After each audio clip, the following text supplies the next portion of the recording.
When they really needed it, Danny Duffy gave the Royals starting rotation one of the best starts of the year, something Bruce Chen will hope to build on. In his first year as a #1 starter, his job is to stop the Royals' losing streak. Next on Fox Sports Kansas City.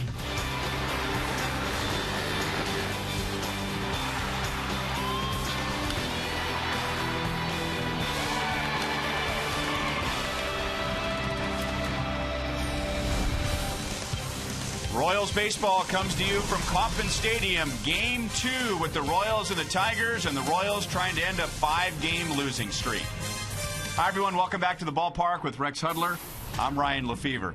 And being a #1 starter means more than getting to pitch on opening day. It means being there when your team needs you, and Rex, the Royals need a win. There's a lot of responsibilities that go along with the #1 guy. And for Bruce today to win and to get his team righted, he's got to be able to establish the fastball both sides of the plate, especially in on righties. Also, change those eye levels, and please, just be Bruce. That's our key report for tonight. Coming up, Joe Goldberg's going to chat with right fielder Jeff Francoeur.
Royals baseball is brought to you by the Missouri Lottery. When you play, students win.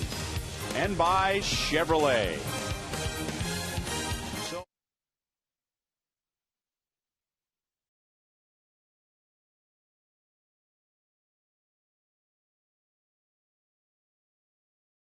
Our Mazda replay from last night takes a look at the 7th inning. Alex Avila, the hit out to right field. Johnny Peralta going to try to go first to third.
All right, Mazda replay from last night takes a look at the 7th inning. Alex Avila, the hit out to right field.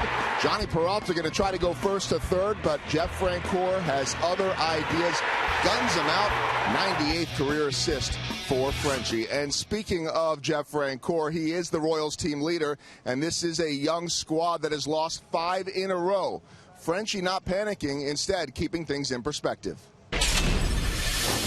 Listen, you know, we started 7-3, 8-2 last year, and look what happens. I'd rather have us kind of slow into becoming a team and then peak at the right time, you know, midsummer, really make a run. And I think this team will do that. But you know, we're not worried. We're anxious to get a win. We want to get a win here and get things rolling. But we still feel very confident. Frenchie, the veteran leader, no meetings, he says, for this team. The veteran leader on the pitching side, Bruce Chen, he is on the hill. Ryan and Rex have the call next.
Go ahead. Go ahead.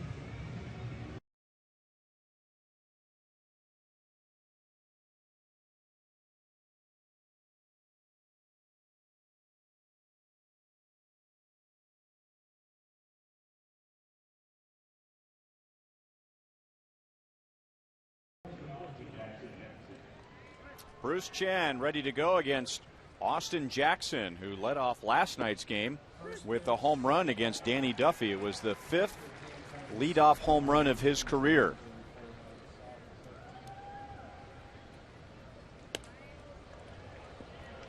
One and one to Jackson, who's trying to have a bounce back season, and he's on his way. He's hitting over 400. Last night's home run was his 2nd of the year. Well, Bruce has got him where he wants him.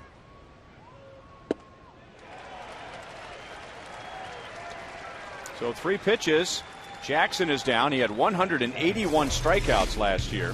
And now we'll look at the rest of the Tigers batting order tonight. And the Royals pitched Miguel Cabrera and Prince Fielder very well last night. They were combined 0 for 6 with a couple of strikeouts. Both reached with a walk, but that was it. Tigers winning 3-2, and now Jim Leland is just 5 wins away from 1,600 for his career. This is his 7th season with the Tigers. He took them to the World Series in 2006. Quite a character, too.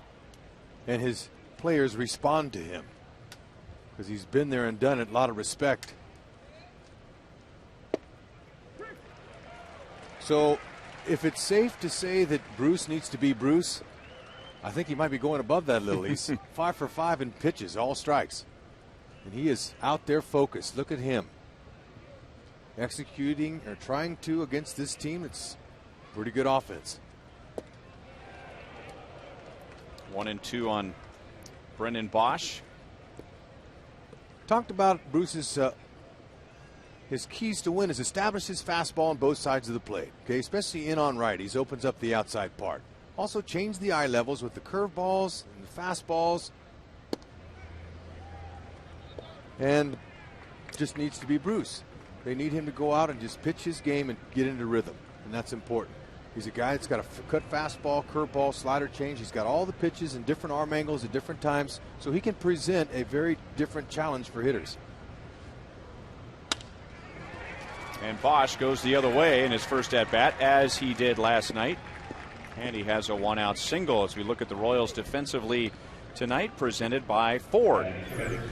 Hey, defense is very important, especially with a soft-tossing left-hander like Bruce is, and he relies on his defense. Betancourt's back in there at second base. They have good hands people in the middle. That's important to have him. Brian Pena is his personal catcher. He feels comfortable with Brian. No offense to Quintero, but that guy right there, he loves to get grass stains on his jersey. Made a heck of a play last night on a pop-up from Austin Jackson. Great play, but then he did a face plant and has a couple of scabs on his forehead as a result of that face plant last night. Here's the pitching in on the right-handers that it's been such a key for Bruce against first the Angels on opening day in Anaheim. Pitched those right-hand hitters so well inside that Angels didn't have one single left-hand batter in the lineup. Scioscia likes to stack his lineups against lefties with all righties. Every manager's different. But for Bruce facing Miguel Cabrera, he really wants to be able to back him off that plate. Considering he's 9 for 18 with 3 homers and 2 doubles and 7 walks off of him, he's had some considerable success against Bruce. Got it in on his hands, and it's 2-2. And by watching that swing, his first swing of the night, he is 0 for what, 18 or 19? 21. Wow, man, this guy hitter like that's 0 for 21. Well, he has the right approach. That was an inside-out swing. He wasn't trying to pull it. He knows that if he tries to pull an off-speed pitch, he'll hit into a double play. So he's staying inside the ball. He's trying to hit the ball that way. 69 degrees, and we started a little early at 7:09. Official time and temp is presented by the parking spot at KCI. Tell you how hard the game is. You go 0 for 21 and you're a hitter in his caliber. That'll tell you right there how hard it is. Because he's out there trying every day. Believe me, hitters don't step in there ever looking to give away an at-bat or an out.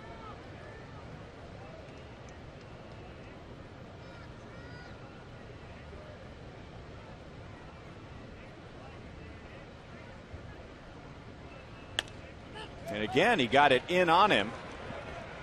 And Hosmer in front of the Royals dugout brings it down, and now Cabrera is 0 for his last 22. 2 outs. Great job of pitching him right there. Now, he may want to change his approach next time since Bruce is coming in on him and try to pull the ball, but we'll see. That's part of the adjustments that Cabrera will have to make. Prince Fielder made the 2 biggest outs in the Tigers' first inning last night. Austin Jackson hit the home run, but then Bosch and Cabrera reached. A run was home, 2 on, nobody out. Fielder grounded into the double play. That turned the inning around, and Duffy gave up just the 1 run, and Fielder finished 0 for 3. Of course, that was after a talking to by Dave Island. Dave gave him some confidence and said, hey, let's get out of the inning. 1-1. Okay, now just because you've never faced a certain guy before, and Fielder's going to find that coming into the American League, you try to keep it simple. Play the game like you did when you went out to the Sandlot or the high school game. You go out there and you just get in there and look for some good pitch to hit, and then you can make some adjustments after your first AB. Slow curveball, and Fielder's out in front, 1-2. I would like to tell you, and most hitters will say, that the pitcher has the advantage against you if he's never seen you before, you've never seen him. Now, there are a few hitters that'll say, hey, he doesn't know me, I got the advantage. But most of the time, the pitcher has the advantage. Especially if he's 34 years old and he's been in the big league since 1998. And like you said, Bruce needs to be Bruce. Well, Bruce knows how to be Bruce. He's not still trying to sort out who he is and what he can and can't do. He's got that figured out, and he knows what Prince Fielder can do, and he shocks him with a fastball to get him looking. 2 strikeouts and a scoreless first for Chen.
For the first, and tonight's game is brought to you in high definition by Time Warner Cable, the official TV, internet, and home phone provider of the Kansas City Royals. Ned Yost's team still looking for its first win here at Kauffman Stadium, and they took Justin Verlander down to the very last pitch last night, and the Tigers winning 3-2. Jason Bourgeois will play in center field, and he will bat second. That's the 5th Royal to bat second this year.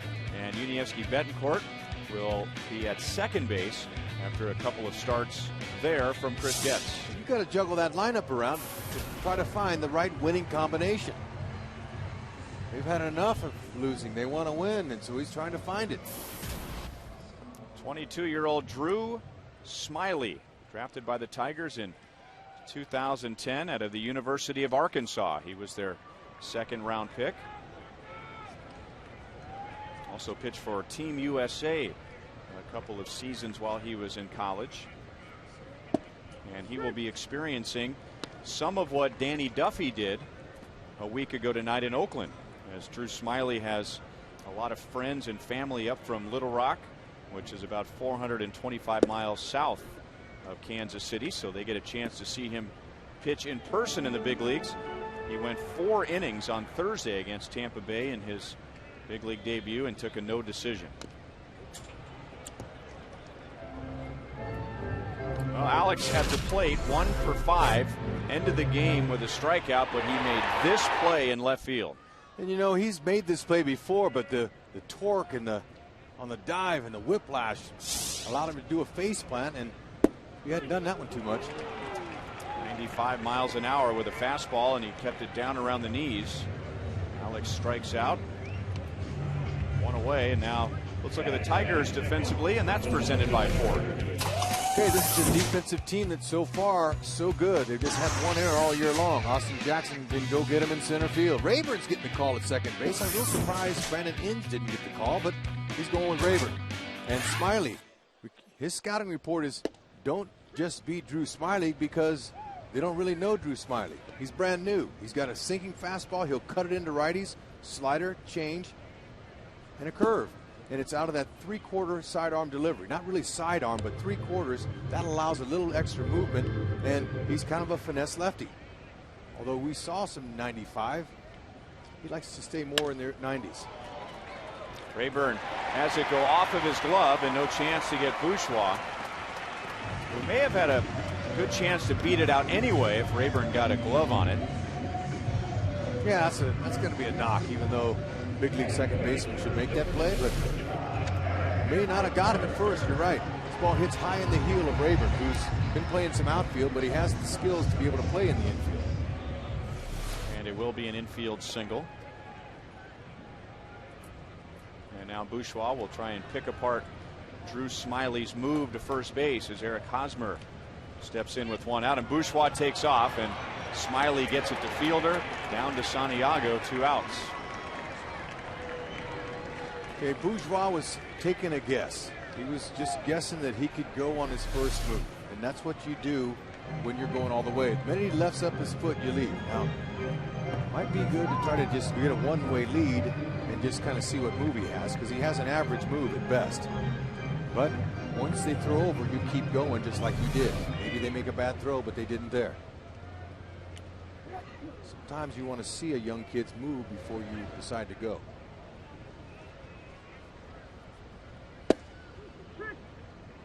And that's a strike at the knees to Hosmer, 0 for 3 with a walk last night. A 4 home run season for Hosmer against the Tigers last year. That ball is going to roll foul, and it's no balls and 2 strikes. He likely would have beat that out had that stayed fair.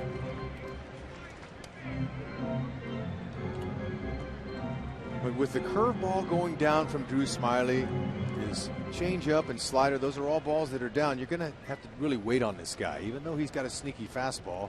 The key for him is to keep his, or have fastball command, get his changeup over, and keep it down. Got him swinging, a 3-pitch strikeout. Smiley faces 3, strikes out 2.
Tigers. Game 3 is tomorrow night, and it's our first Ink Student Night at Kauffman Stadium, as is every Wednesday night.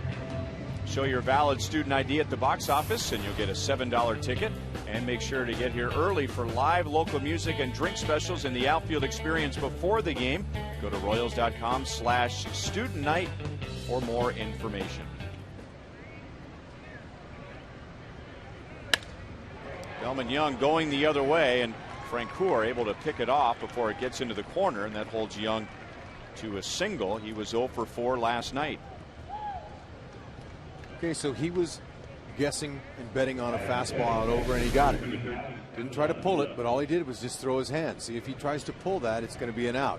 That's called waiting till the pitch gets deep in the strike zone. Look at the head position. That's nice. That's a good stroke.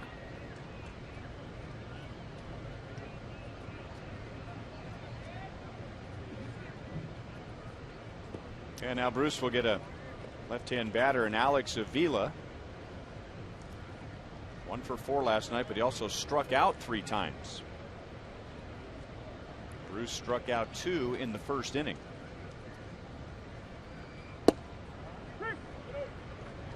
Okay, so there he drops down a little bit sidearm, Bruce did, just to give that an effect, that look, try to freeze him and get him off of his fastball. And Bruce doesn't have to worry too much about the running game with the Tigers. They just have 2 stolen bases all year and they don't run. They're a power hitting team.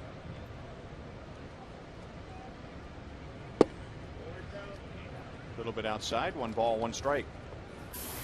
Last year, Bruce faced the Tigers twice, beat them both times, 11 innings, 3 earned runs, no home runs, and look at that, 1 walk and 12 strikeouts. If you go back to 2010, now Bruce has won his last 3 against Detroit. So they know they've got their hands full tonight. Avila tried to stay back on a curveball, put a pretty good swing on it, but not quite enough as Bourgeois runs it down at the warning track, and there's 1 away. Bruce is considered a fly ball pitcher. However, when you're not overpowering like that, he's going to have to make sure that his command and location stays down in the zone. That's going to keep him out of the deep part of the park, and the way these guys can slug, it's advisable that he uses his defense on the ground.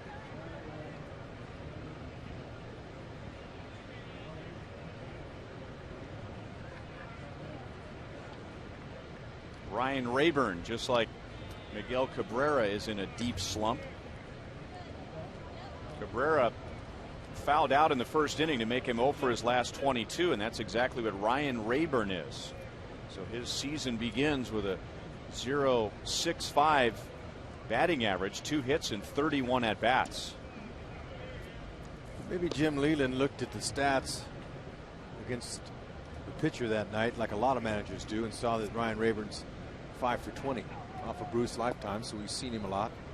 He went with him over Brandon Inge, who was just 1 for 23 off of Bruce chin.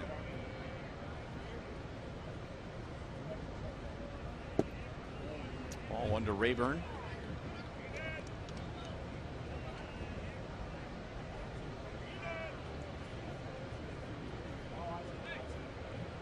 Royals have had very little trouble with Ryan Rayburn lately. Hitless last night, and he batted just .225 against the Royals last year, so they know how to pitch him. And there's a smash that Moustakas deflected down into the corner, so Bruce left the pitch up, and Rayburn didn't look like an .065 hitter there. A double, which runners at second and third with 1 out. Rayburn says, "Woo, it's good to get a hit."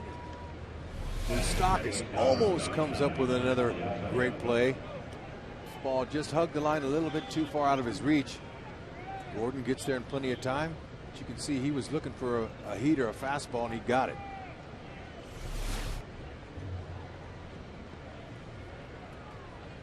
So just his 3rd hit of the year, his first extra base hit, and now Ramon Santiago, a switch hitter. The Royals will play with the infield back. Moustakas is even with the bag at third as Santiago is way out in front and hits it into the upper deck on the left field side. A guy like Bruce changes speed so well. He was looking fastball and got the change and missed.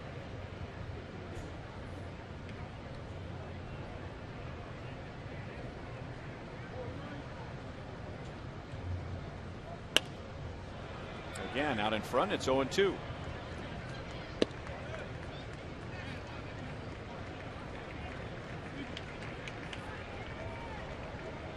Santiago at short tonight. Johnny Peralta getting the night off.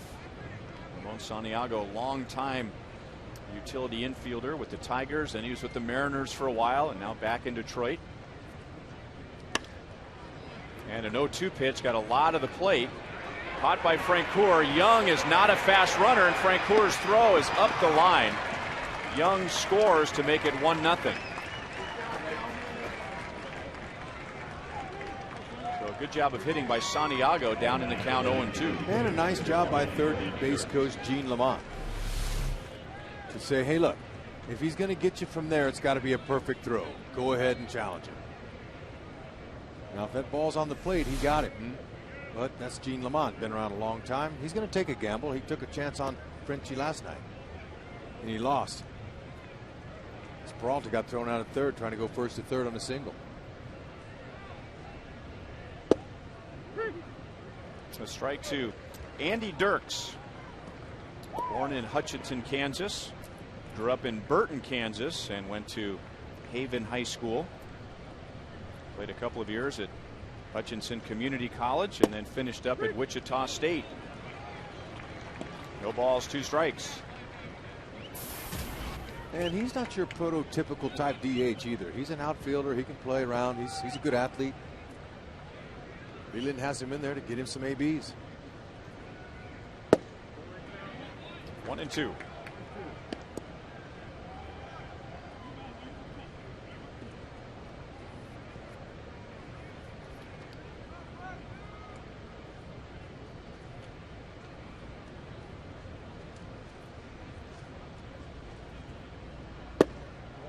Two balls, 2 strikes. Here, Bruce is trying to establish the fastball on the outside part of the plate. Wants to keep it out of his wheelhouse. He's a strong guy. He's got some pull power, but mainly gap to gap. Bruce dropping down a little bit. Still 2-2, and as you pointed out on opening day when we were in Anaheim, that's one of the adjustments that Dave Island suggested this year, that Bruce drop down every now and then and not do it as regularly as he's done the past couple years. All right, he'd like to see him stay on top a little bit more. That way he has more of a downhill plane. When you're a side armor, hitters see the ball. It flattens out. Except for when he slides it and sneaks a fastball with it. I mean, it's used as a deception pitch.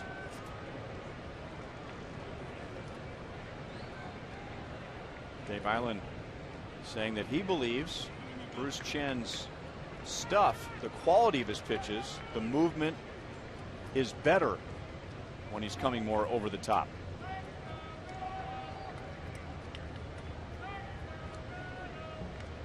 Bruce started doing that with pitching coach Bob McClure, dropping down more, being creative with his angles as a way to kind of reinvent himself and stay in the game. Led the Royals in wins the last 2 years in doing that. And he's having a battle here with Andy Dirks with 2 outs. There's a couple different philosophies from Bob McClure to Dave Island. And one of them is Bob McClure was more of an old school type of pitching coach, to where he would let the young pitcher or the older pitcher go until he started struggling. And then he would make some suggestions. Popped up. Bruce trying to point it out to Brian Pena. Makes a play in foul territory. The Tigers take a 1-0 lead.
1-0 lead to the bottom of the second inning, and it's time for us to look at our Sprint You Call It question for tonight.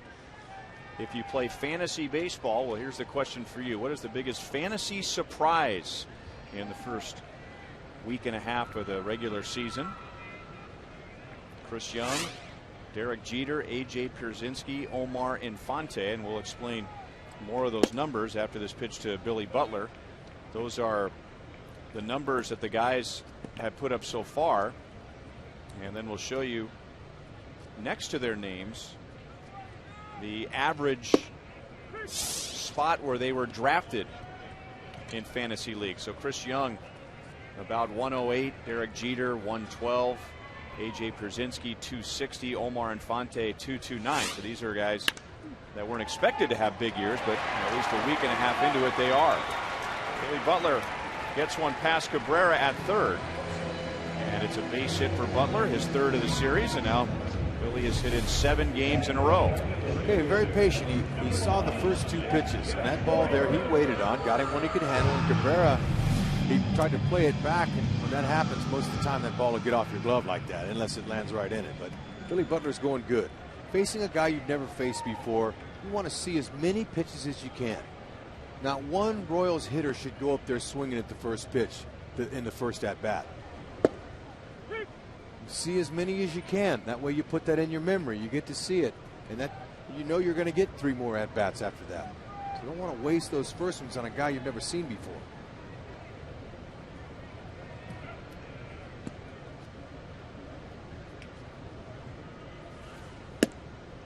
One and one to Jeff Francoeur. And if the Royals were in the middle of a 5-game winning streak, maybe they'd be a little less anxious right now to try and make something happen and have a little more confidence that they can wait out Drew Smyly. But every one of those guys is so eager to do something big to snap the Royals out of this. 2-1 to Francoeur. But you don't want to take yourself out of the game and give your at-bats away. So what Francoeur is doing now, normally Frenchie, he's an aggressive hitter. He's going to go up there and he sees it, he's going to rip at it. But he's being selective, he's being patient.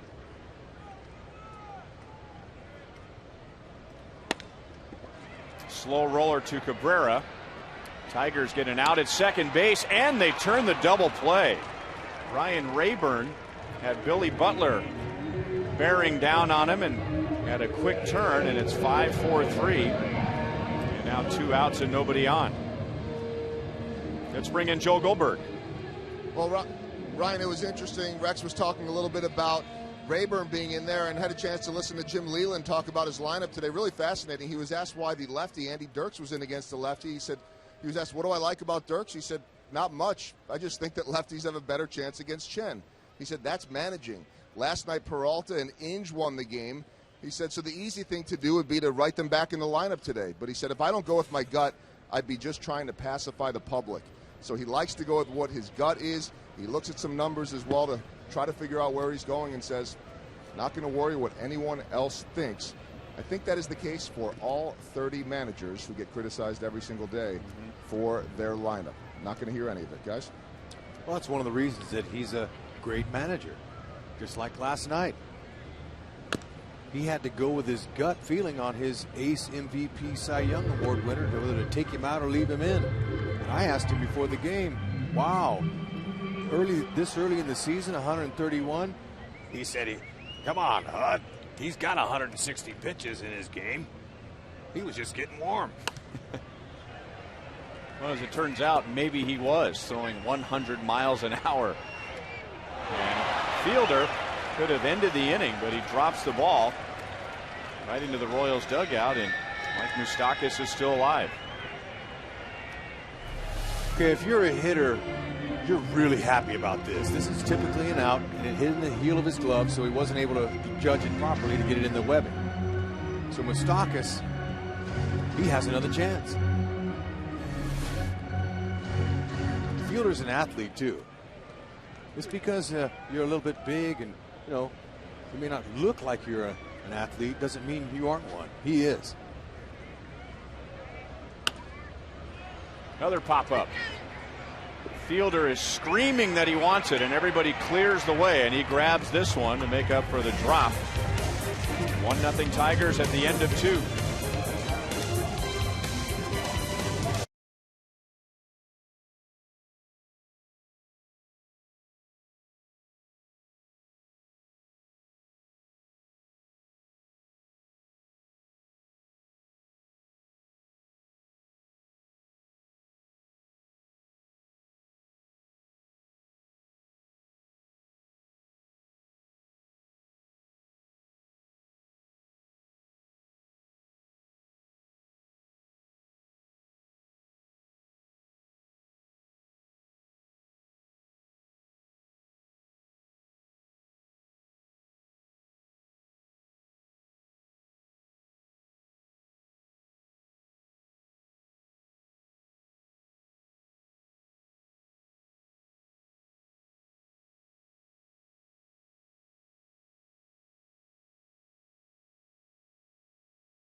We remind you, as you enjoy a cold one, to look forward to Miller Time later in tonight's game, brought to you by Miller Lite.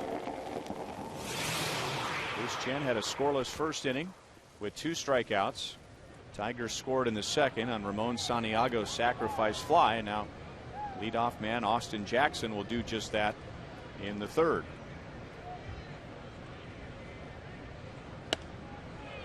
Trying to go the other way.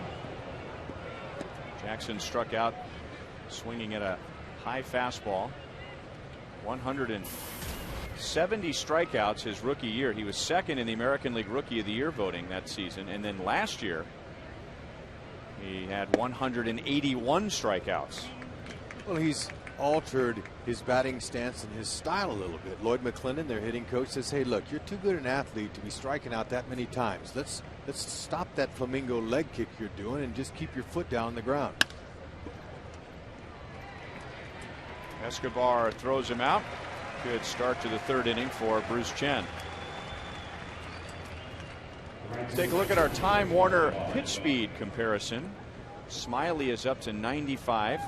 Bruce Chen topping out at 90. You can get downloads up to 50 megabits per second with Time Warner Cable Ultimate Internet. And Bruce Chen is not a pitcher who worries too much about the radar gun. No, he's going to change speeds and vary him and trick the hitters. I mean, you know, we need to check out what his variation is. His fastball might be at 90, but what's his slowest pitch today?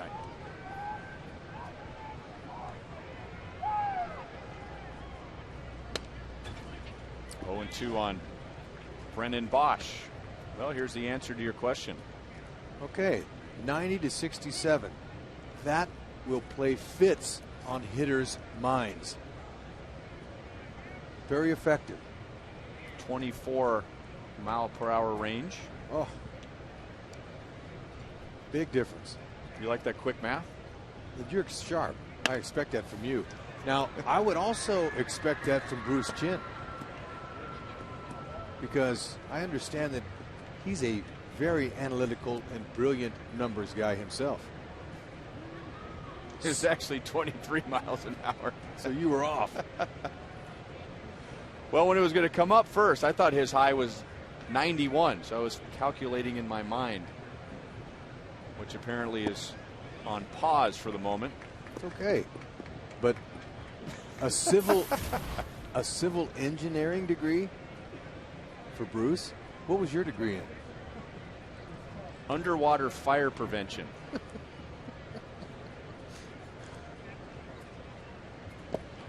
Well, it wasn't advanced math, I can tell you that. That's okay. But to be a civil engineer, you got to be good in physics, calculus, all those hard subjects. And Bruce loves that. Comes from a family of engineers. His family's business in Panama was designing pumps for gas stations. Alex comes up and makes a play in left field. Brennan Bosch is 1 for 2. After this series, the Blue Jays are in town for a 4-game series, and on Saturday, one of our most popular giveaways, it's a blast from the past as the first 20,000 fans receive a Royals 80s retro batting practice jersey presented by Fox Sports Kansas City. For tickets, go to royals.com/promotions or call 1-800-6-ROYALS. No, aren't you a Golden Gopher? Didn't you get a degree there, or did you not? Yeah, but I'm not really making my school proud right now, so I probably shouldn't be talking about that. But yes, I was. And going to college is the right thing and the best thing for a young person. Would you advise that to a young person? Absolutely. And Bruce was a guy who financially now, the way things have worked out for him, he probably didn't have to go back and get his degree, but he did anyway. And that impresses me, that he thought it was important enough for himself and his family to make them proud that he would get a degree, and when he got done with baseball, he would have something to fall back on. Because there's one thing guaranteed a ball player, Ryan. You'll be an ex-ball player.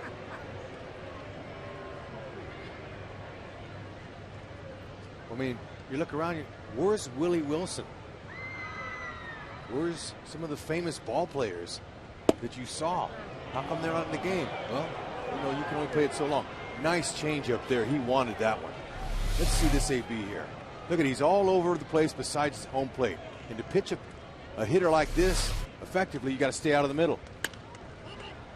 Well, he's really doing a good job of getting in on Cabrera. Hosmer runs out of room. But Miguel Cabrera, even though he's trying to go the other way, he's having a difficult time getting his arms extended as Bruce Chen just keeps crowding him in. That's the idea. Could you show that Fox tracks again, please? And let's show our audience really the whole key to pitching.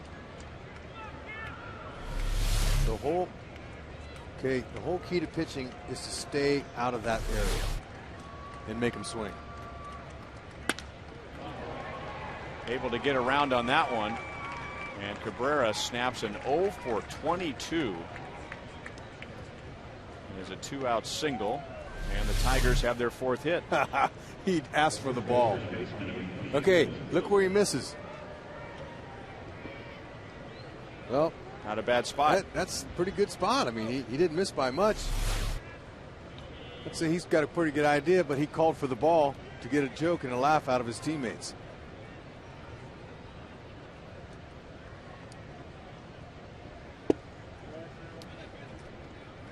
Bruce Chen had never faced Prince Fielder before the first inning, and Fielder swinging at off-speed pitches and then took a fastball, very hittable fastball, for strike 3.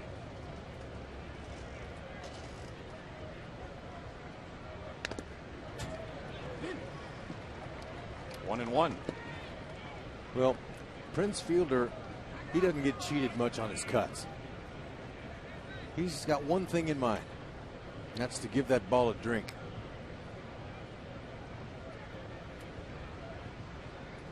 So you got to stay out of the middle with this guy too.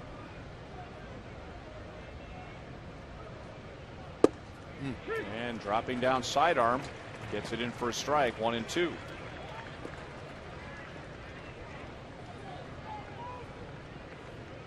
know, Fielder's been around long enough where maybe he hasn't faced Bruce Chen, but he's faced somebody like Bruce Chen. There is an approach that he goes to with a pitcher of this style, and there's a shot right by the mound. Cabrera stops at second base, and those are the first 2 hits of the series for both Cabrera and Fielder. Yeah, I think that Bruce Chen will be okay with lousy singles off of their bats, especially with 2 outs here. Keeping the ball in the park, but he had to get out of the way of that one.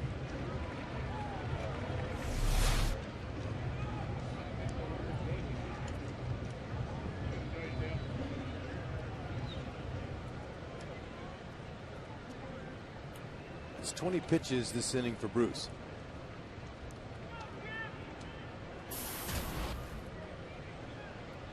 Delman Young led off the second with a base hit to right, so he was taking a Bruce Chen approach, not trying to pull him, go the other way, and now he pulls this one, and it's a shot over the Tigers dugout.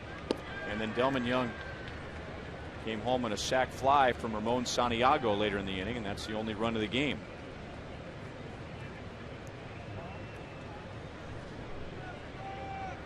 He was looking for his pitch there again, but they went with a little slider, a little cutter inside.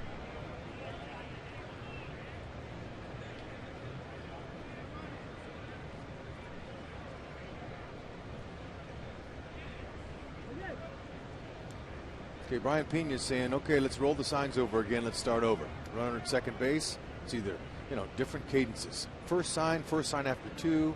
Third sign I put down. All those. I hated playing behind pitchers that worked out with their catcher before the game and said, okay, I'm going to take the amount of outs and divide them by 2 and subtract by 3, and that's the sign I want. You know, I was like, come on, guys. Just make it easy for us guys in the infield.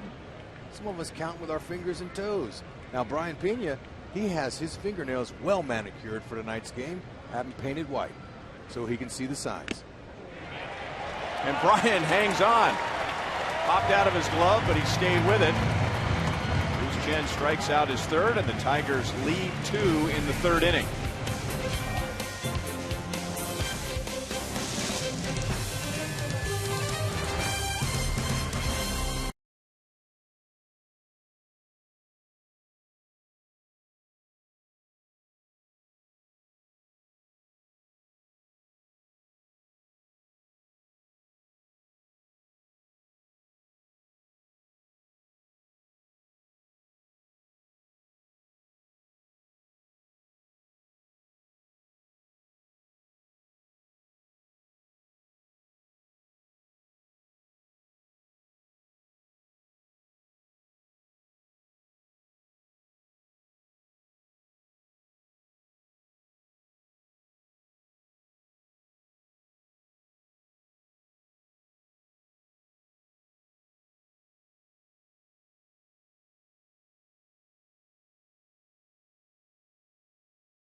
have some time to take a look at our Sprint You Call It question for tonight. Fantasy baseball question. Who's been the biggest surprise? 32% going with Chris Young. Derek Jeter has the most multi-hit games already of any major league player. A.J. Pierzynski off to a good start. Omar Infante, doesn't seem like that long ago, but he was just a backup infielder for these Detroit Tigers. But late in his career has become a regular. And was with the Florida Marlins and now the Miami Marlins. Yeah, you know, and congratulations to him to shake that utility label role, which is one of the toughest labels to shake if you're a utility guy.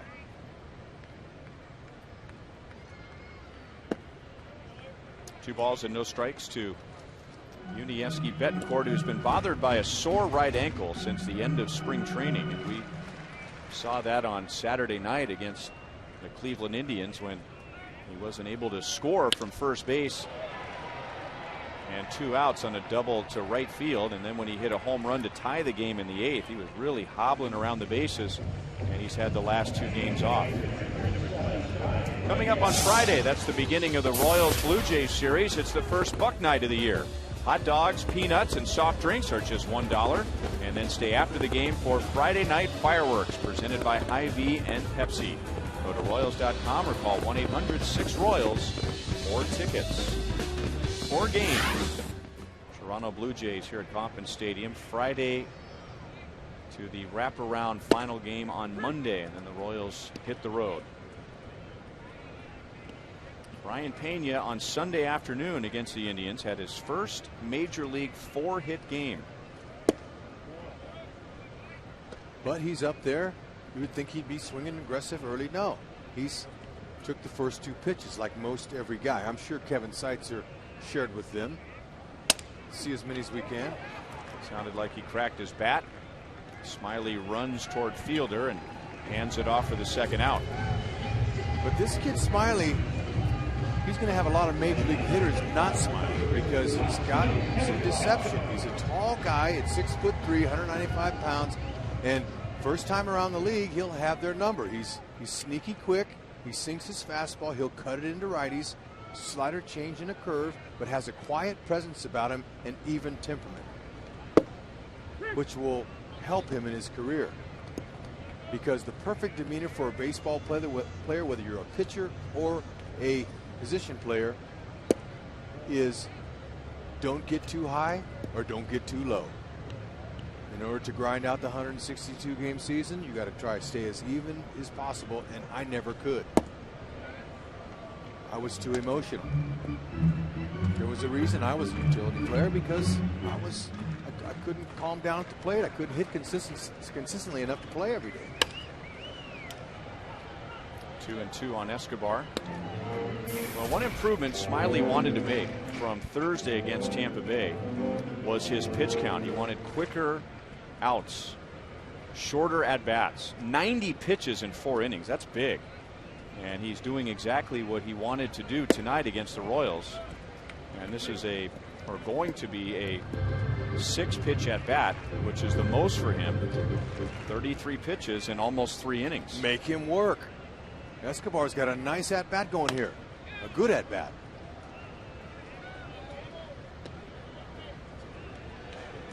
Escobar, while it was painful, he had a role in the Royals' almost comeback in the 9th inning when he was hit by a Justin Verlander pitch to load the bases for Alex Gordon, but Verlander was able to get out of it. And now a shot back off of Smiley, and that might have hit him on the arm, or at least on his left side, because he had no strength in that throw at all. Throws it to the tarp. Escobar ends up at second base. Ooh, that hurts. Wow. That caught him right between the blades. And you could tell by where the ball bounced back how solidly it hit him. How solid it hit him. I mean, it ball bounced back to the first base dugout. So they'll have to keep an eye on that. Let's see what side of the arm it's on. Is it on his throwing shoulder side or his right side? Kevin Rand, longtime trainer out there to help him out. Okay, watch this. Okay, hard to tell from that angle, but let's listen and hear how it sounds. Hey, might have got him on the arm. Back of the arm, maybe, or was it his back? No, but But then this throw, I mean, he had nothing on that throw. His competitiveness wanted him to make the play, but when he picked it up to throw, his muscle wouldn't let it. Now, Jim Leland's going to be real careful with this young guy. And he's going to say, let's not take any chances, but let's see.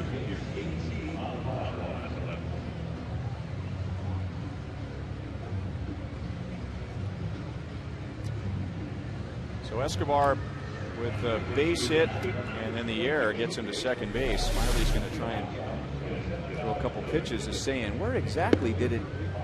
No, you're right. It got him right in the back. I thought the arm, just based on how he made that throw. No, based on the sound, and I could tell by the way he reacted, it hit him on the left side in the lower back on his left side, which is not a good spot. But let me just tell you something from a hitter standpoint. Hitters stand in there and they get drilled, and all the pitcher has to do is say it slipped. So from a hitter standpoint, you're not feeling too bad about that. Escobar's not at second base right now saying, sorry, it slipped. No, he's quietly saying to himself, okay, I've been hit like that lots of times. Now, this guy right here didn't like to get hit by the pitch, Hochevar, but he did. Let's see what happened to him.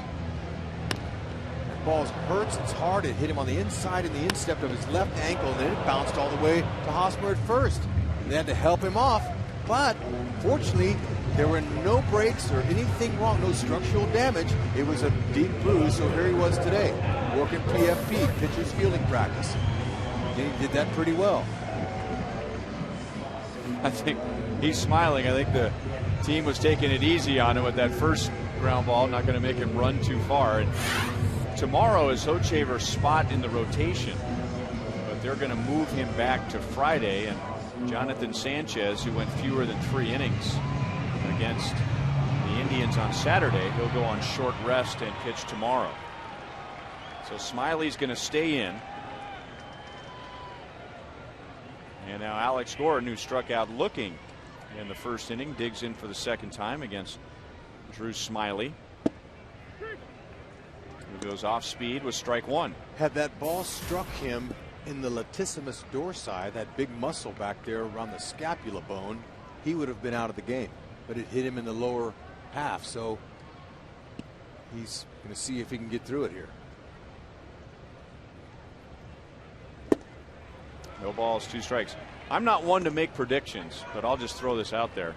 He may be getting through this inning with adrenaline, but when he goes and sits down in the dugout for a while and that bruise begins to swell, and if the Tigers have a long inning at the plate, it might be hurting him a lot more next inning. Escobar takes off, and Alex on an 0-2 pitch drives it into center field to tie the game.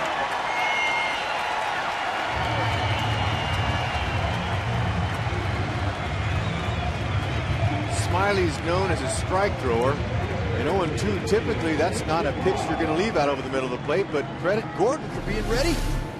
He saw there was some action ahead of him on the bases, and that ball's a cookie. That's belt high out over the dish, and he slapped it by him in that hole. Perfect hole and perfect spot. Mistake by Smiley.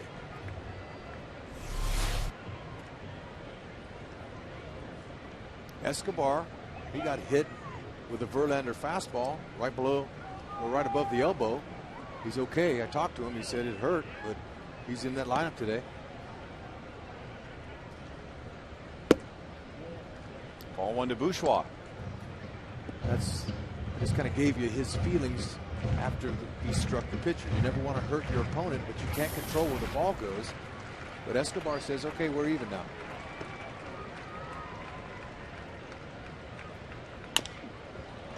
Cabrera plays it on a bounce and goes to second. That ends the inning. The Royals tie the game. Alex Gordon on an 0-2 pitch drives in his 4th of the year.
Last night for the Royals was Jeff Francoeur gunning down Johnny Peralta. There's a play that Francoeur made last year in Seattle, taking a home run away from Dustin Ackley of the Mariners. That was sweet. Nice play. Frenchie's showing some athletic skills out there.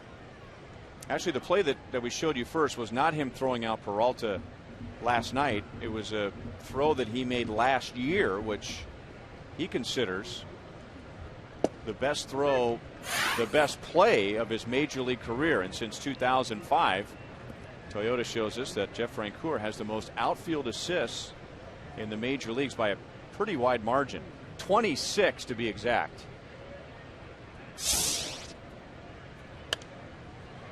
I saw Gene Lamont, third base coach, and I said, "Hey, Gene, were you nodding off over there a little bit?"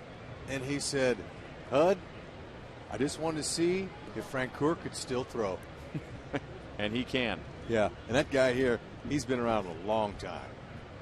First time I met him, he was a Kansas City Royals coaching A-ball in Fort Myers. Spent some time managing in the big leagues with the White Sox and the Pirates. Longtime friend of Jim Leyland, Gene Lamont.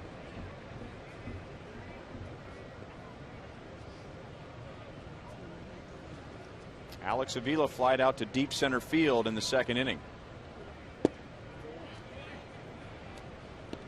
You know, when he made that comment, it was tongue-in-cheek. They all know, third base coaches, they know who throws and who doesn't. That's their job.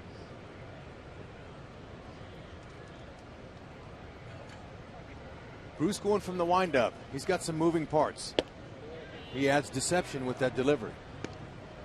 And you mix in the 4 pitches that he uses at different speeds, adding and subtracting off the fastball, gives him really about 7 pitches.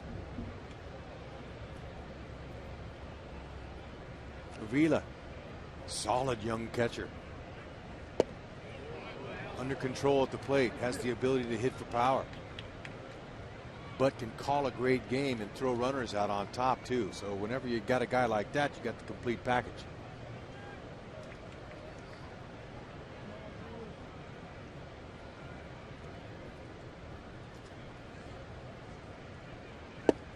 And Bruce ends up striking him out.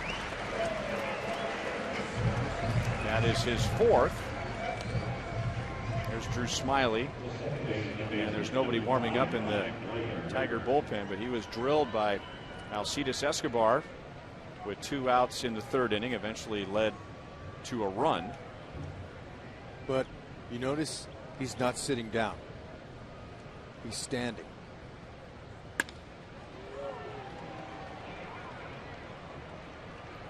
Bourgeois takes care of Ryan Rayburn, who doubled his first time up. 2 up, 2 down against Chen in the 4th inning. Coming up on Tuesday, May the 8th, the Boston Red Sox will be here, and it's Nurse Appreciation Night at Kauffman Stadium. Thanks to Teva Neuroscience, nurses can get a $10 ticket in the Field Plaza by going to royals.com/Teva. And we hope the nurses come out and enjoy that deal. Oh, are you kidding? For what all they offer? And it comes from somebody who married a nurse. Way to go, Ryan. No, they help so many people with just their demeanor, their smile when they're sick.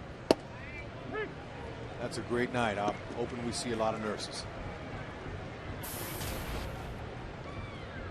Ramon Santiago was down 0-2 like he is now, and got a fly ball deep enough into right field for a sac fly in the 2nd inning. That's the Tigers' run. And then the Royals tied it in the bottom of the 3rd.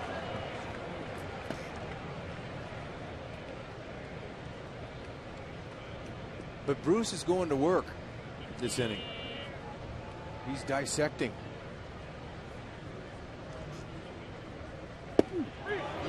Curveball throws him. 5 strikeouts for Bruce Chen. He has a 1-2-3 4th.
Royals baseball is brought to you by Panera Bread with 23 locations and coming soon to Brookside. Visit us online at PaneraKansas.com.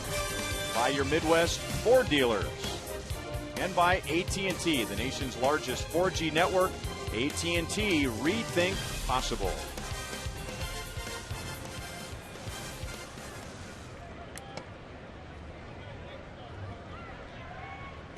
So Drew Smyly will stay on after getting drilled by Escobar last inning. Royals ended up with an unearned run. Smyly throwing the ball past first baseman Prince Fielder on the same play. Alex Gordon driving in Escobar to tie the game. It'll be Hosmer, Butler, and Francoeur. You got Hosmer reaching. The count is no balls, 2 strikes. Hey, effective off-speed pitches. Hosmer a little bit anxious. Doesn't like to see his batting average fall under 200, and not any hitter does, but really this early in the season, that's no big deal.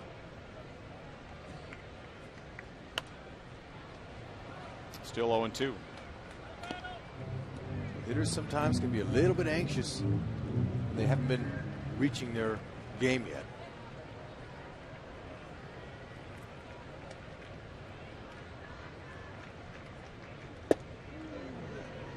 .95, and you could tell that he had Hosmer set up for something soft away and came up and in with the heat. It's called pitching inside effectively.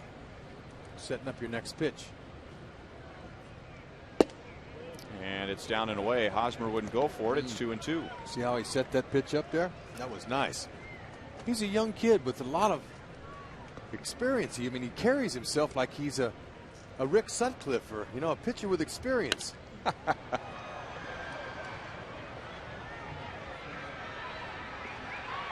Cabrera makes a one-hand grab. Hosmer is 0 for 2. Let's go to Joel. Well, speaking of young guys that enjoy being out here, Salvador Perez not on crutches anymore, and the catcher, I asked him yesterday how he's feeling. He said, I feel awesome. He said he's mucho better is what he told me. Therapy every single day, riding the bike, getting closer. He said he's so happy with his rehab. I know this isn't a surprise, as big a smile as you would ever expect from Salvador Perez, but it's interesting. He said he's hoping to start traveling with the team to be in meetings, not to teach the catchers, but so that he can learn from them and continue to learn every single day. Remember how young Salvador Perez is. And he wants to just be around the guys. Ryan? And that was a big loss for the Royals when they realized that he was going to go down with knee surgery, and then even worse when we found out it wasn't going to be 4 to 6 weeks, but 12 to 14 weeks. And I tell you what, Brian Pena, who was hitting .375 when the game started, and Humberto Quintero at .368 have really picked up the Royals. Nice little tandem back there for Ned Yost, splitting the time between the two catchers. And it, you know, just showed me a little bit of Dayton Moore's style. They didn't just go out and make some kind of knee-jerk reaction to that and go out and say, oh, let's go get a big-name guy or somebody. No, no, no. They thought about who would be a good fit here. They went ahead and got 2 guys for 1 in Bourgeois with it.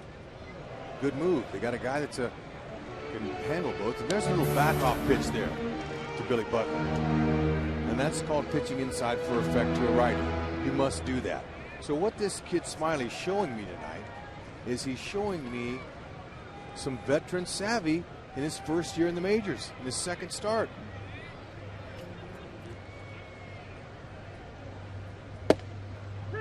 And Billy looking for something other than a fastball. Full count. Single to left field in the second inning. Billy has hit in 7 in a row. Got 2 more hits against Justin Verlander last night. And there's another base hit. So he surprised him with the 3-1 fastball, not with the 3-2 fastball. The Royals have a runner at first with 1 out. Yeah, I'm a little bit surprised he came 3-2 with a fastball down the middle to a hitter like that, because look, he's already gotten nailed once tonight with a line shot, and he almost gets another one. And off the bat, look at the extension there, and you can see he flinched a little bit, but that's what they call as a hitter a chuck and duck. And he's been drilled once, and you could see he jumped out of the way of that baby. That was not lower back height, that was head height. Strike 1 to Jeff Francoeur, he grounded into a double play in the second inning.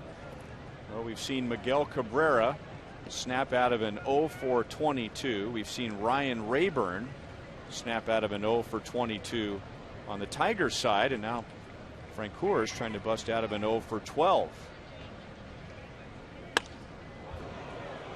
0-2.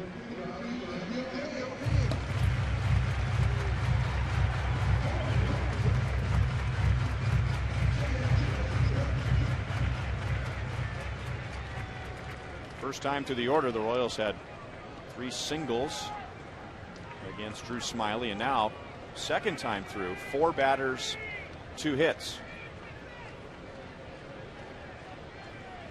And they're making him throw more pitches. Got him with a breaking ball, and Smyly has his 3rd strikeout. A nice change of pitches there. He worked Francoeur with all off-speed pitches because he knows Frenchie loves a fastball.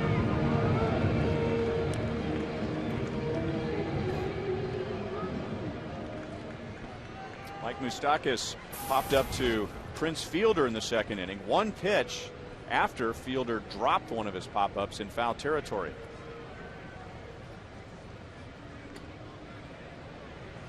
Yeah, that's his move right there. Although Jim Leyland had Kenny Rogers, former great left-handed pitcher in his day, had one of the best pickoff moves ever. He had him in the Tiger camp working with the left-handed pitchers on their moves to first base.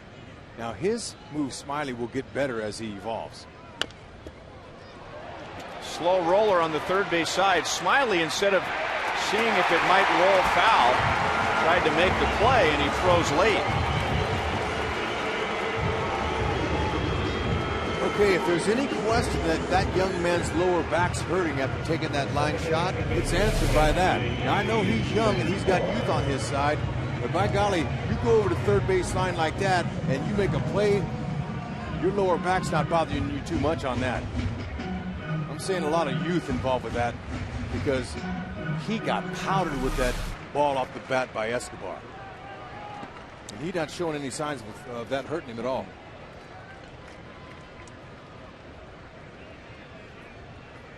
So 2-on-2 out, and now Betancourt, who flied to center. First time up. Inside for ball 1. Okay, Betancourt with that 1 home run was a pretty big one, as it tied the game in that first series. But he's got pop. Oh. In the air, shallow right center, and Bosch comes up to make the play. The Royals leave 2 in the 4th inning. It's a 1-1 tie.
Strikeouts already, including 2 in the 4th inning.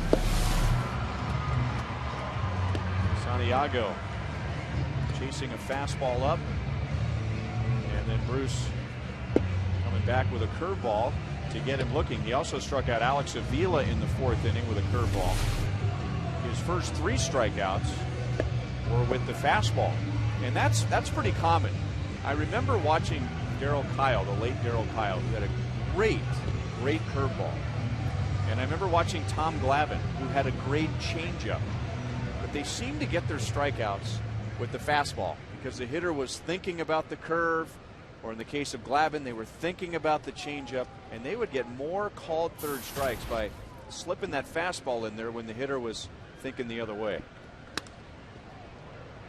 Andy Dirks is into left center field, but Alex runs it down. Good start for Bruce. 1 pitch, 1 away. Dirks is 0 for 2. And so the point being with Bruce Chen, his first 3 strikeouts were with his fastball, as the hitters are probably up there thinking changeup, curveball, or slider. You're right. That's why it's important that Bruce establish the fastball both sides of the plate. That's one of his keys, and he's done that, especially to right-handers. Pitch inside with effect. Don't let him get too comfortable hanging out over there.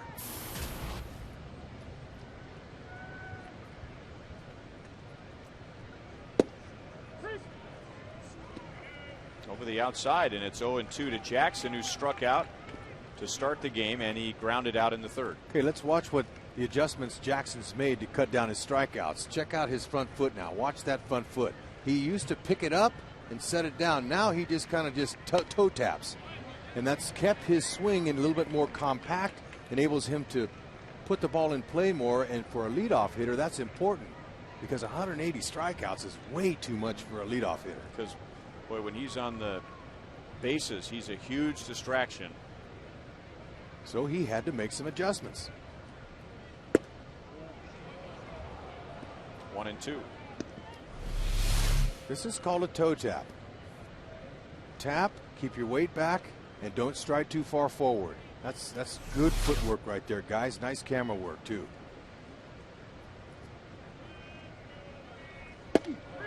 Curveball got him looking.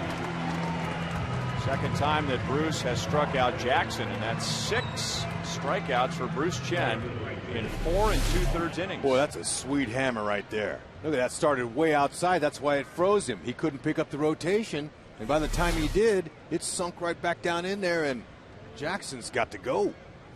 That was nice.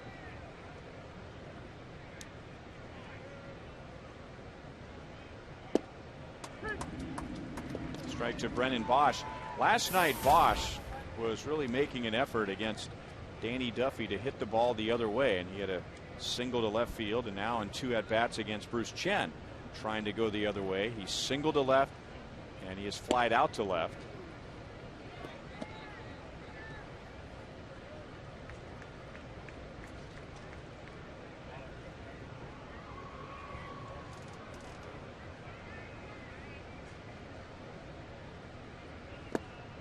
Changeup down and in. 1 ball, 2 strikes. Not a lot of lefties will throw a changeup to a left-hand batter, and the same with right-hand pitchers throwing a changeup to a right-hand batter. Reasons being is that that pitch comes back into the hitter, and it's easier to hit a ball coming back into you than it is going away.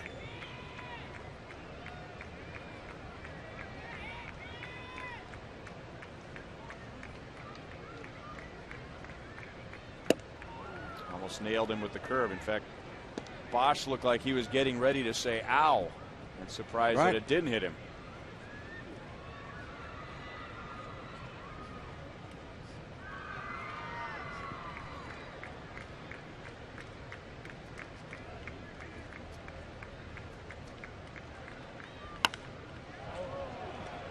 Right field. Long run for Francoeur, but he has plenty of room, and he makes the catch. Bruce Chen has retired the last 7.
watching the Royals and Indians bash each other's brains in over the weekend. Now we've had two very well pitched games with the Tigers. And they're much more comfortable games for the fans to watch. However, there's one thing that's been missing here at the K so far. That's a W. Royals still looking for that first one at home, and we've had very little scoring here tonight. Let's recap it. Our Mazda replays. Okay, nice double down the line by Rayburn. Okay, a little sac fly here off Santiago's bat. That was the Tigers' run, and that came in the top of the second inning. Brian Pena, Alcides Escobar, and Alex Gordon in the fifth. Pena grounded back to Smiley first time up. Smiley cracked his bat. It's 1-1.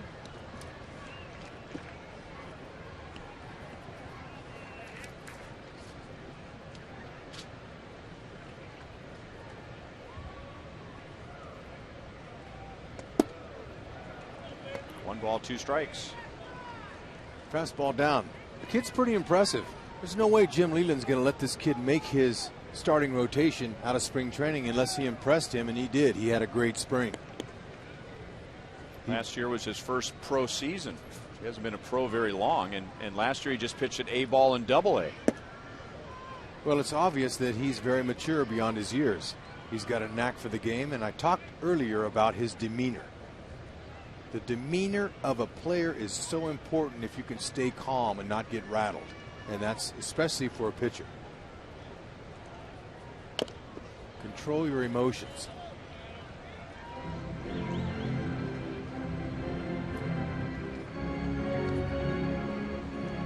So Brian Pena fouled that one off his toe. It hurt a lot more than he's showing.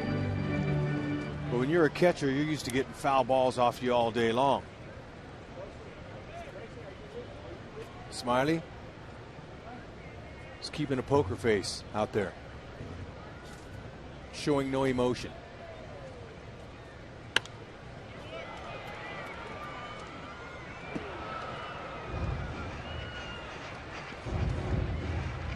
So we showed you the Tiger run, now the Royals run with the Mazda highlights in the bottom of the third. And you know, I'm glad the kid's still in the game, but that could have knocked the wind out of him as well while he was trying to make that play.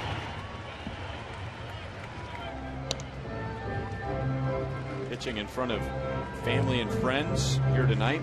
Coming up from Little Rock, Arkansas, a graduate of Central High School in Little Rock, and then on to the University of Arkansas.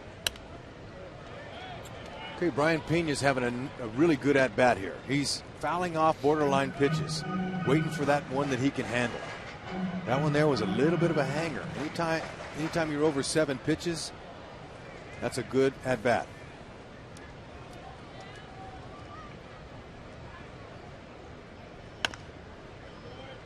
Another foul ball. 5 foul balls in the at-bat.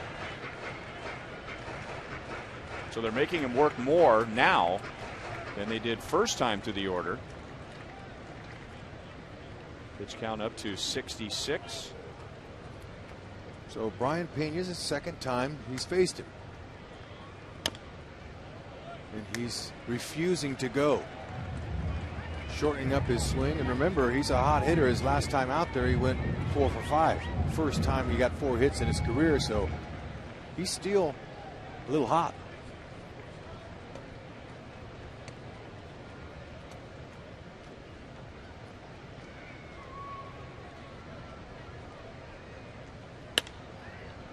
Another foul ball. 7 straight foul balls. Okay, now he wants to win this at bat. He's staying alive. A 10 pitch at bat is a beauty. But it's a thing of beauty if you win it.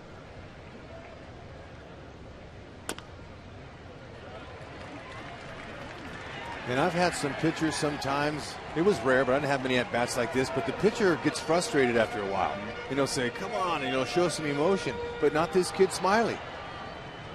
He's doing a good job keeping his emotions under control, and that's what they said was one of his strengths.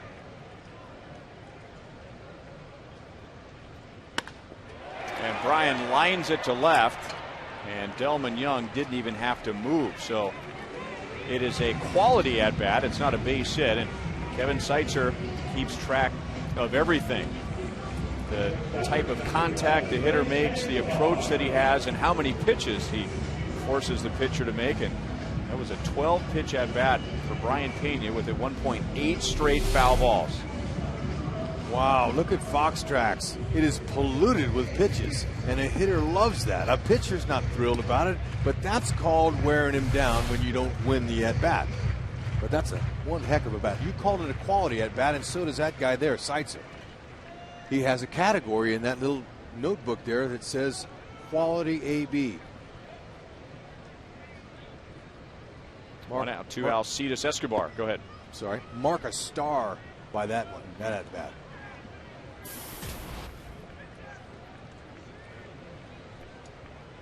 Escobar hit that line drive off of Smiley's back in the third inning. And now Smiley handles the one hopper and throws him out. Yeah, it's one of those at-bats by Pena that we might look to later in the game when if Smiley runs out of gas. Our first T-shirt Tuesday of the year is coming up on May 8th against the Boston Red Sox. And the first 10,000 fans receive this Our Time T-shirt presented by Teva. Gates open at 5:30, so you want to get here early. Go to Royals.com/T-shirt Tuesday or call 1-800-6-ROYALS for tickets. All those foul balls in that at-bat for Brian Pena. That takes me back to Bruce Chen's last start in Oakland. Remember, the A's had 27 foul balls against him in 5 innings. And that was probably the biggest reason why Bruce was only able to go 5 innings that day against the A's. That's right. He'll wear you down.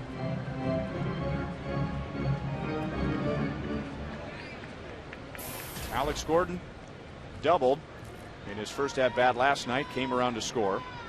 And then after that was hitless the rest of the night with 3 strikeouts. And after striking out in his first at-bat tonight, he was down 0-2 against Drew Smiley with 2 outs in the third, but lined a base hit to center field to tie the game. 22 years young. 6'3", 190 pounds. Nice pitcher's build. He strikes out Gordon again. 4 strikeouts for Smiley. It's still a 1-1 tie.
Tigers.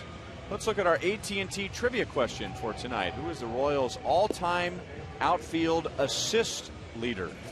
All-time outfield assist leader. Alex Gordon had 20 last season for the single season record.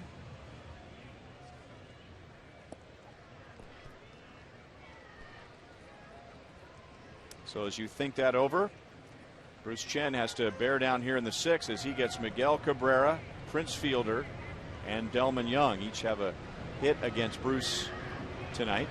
Tigers 1 run, 5 hits in 5 innings. Cabrera takes a curveball for strike 1. He fouled out in the first inning. That made him 0 for his last 22. And then he singled to left in the 3rd inning. Well, Bruce drops down and it's fouled away. Not only is Bruce Chen the #1 starter for the Royals this season in 2012 for a lot of reasons, and one of them is young Danny Duffy can learn a lot from him. Some of the other pitchers can learn his tempo and how he goes about his work. That big curveball that Bruce is throwing, you haven't seen him overthrow one or underthrow one really. When he throws it, it's meant for purpose, and he missed with one there. Cabrera was all over that one in the middle.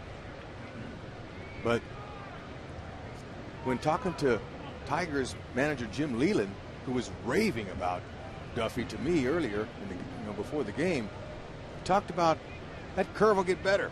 That changeup of his is going to get good, but he's got some life on that fastball. Bruce can help Duffy with that pitch right there. 7 strikeouts. Bruce is getting closer to his career high of 9, and now here's Prince Fielder, who made the adjustment on the fastball in his second at bat after striking out looking at a fastball in his first at bat. That's right. He was able to make the adjustment. Let's see it. Look at Fox track. First at bat. Look at him. He was everywhere around the zone. Second AB, they're pitching him away. He's powerful, but he reached out and was able to slap it by him.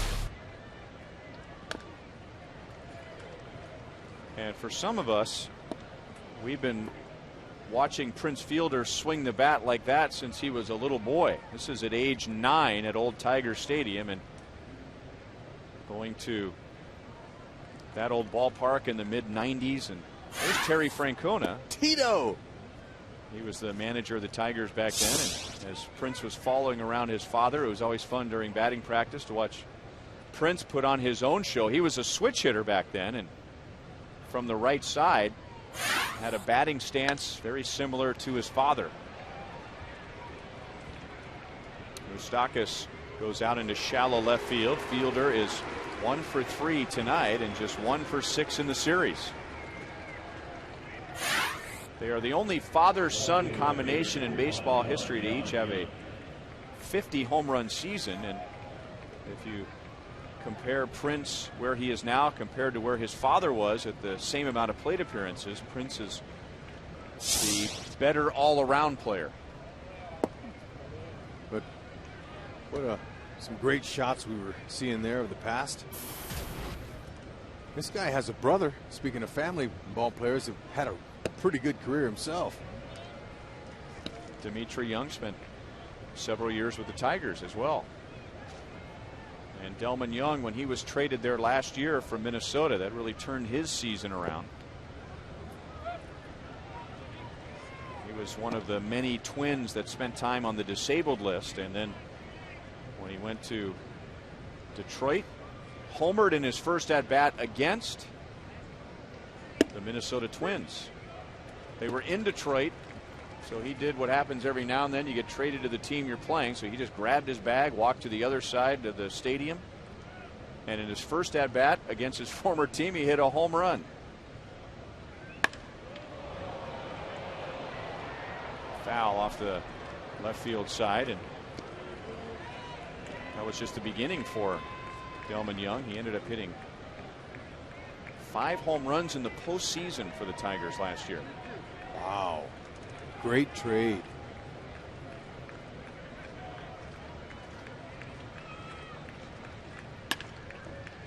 Right to Moustakas. Now Bruce Chen has retired 10 in a row.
Tigers 1 to the bottom of the 6th, which is our Sonic Slam inning. Our contestant is Mike Folk from Brain Valley, Missouri. If the Royals hit a home run in this inning, Mike wins $900. But if the Royals hit a grand slam out of the park, Mike wins $25,000 from Sonic and the Kansas City Royals. Okay, I'm rolling it over. I'll pay him too. I'll pay him if they do that. Not the grand slam. I can't afford that one. So if the Royals hit a home run in this inning, then Mike Folk will win $1,800. If it sounds like I'm begging for a lead and a win for Bruce, that's exactly what it is. Now, I don't know if I'm allowed to say this, but I'll say it anyway. The Royals hit a home run in this inning. Mike wins $1,800 from Sonic, the Kansas City Royals, and Rex Hudler.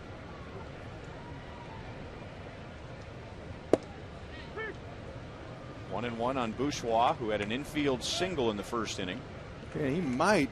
Maybe you see that beautiful Sonic. Look at that. Vanna White out there. That away, Morgan. Bourgeois grounds out to short. One away in the 6th inning. Morgan Kramer always gets the fun assignments before the renovation. Remember, we had those grass hills out there in the outfield and left field and in right. If there was ever a foul or a home run out on the grass, Morgan could leave his position and go run down the grass hill and get himself a souvenir.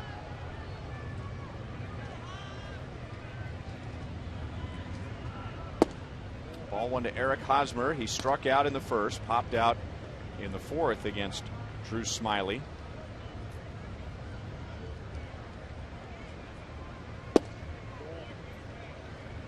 Two and 0. So now 3rd time through the order. Remember, the Royals have never faced Drew Smiley, not even in spring training. The Tigers have their spring training in Florida. In fact, home plate umpire Mark Wegner flinched after that pitch, so he thought about calling it a strike. And the only emotion I saw right there out of Smiley was he just kind of shrugged his shoulders a little. Ooh, 3-0. He had the green light. He's trying to make Mike Folk a happy guy.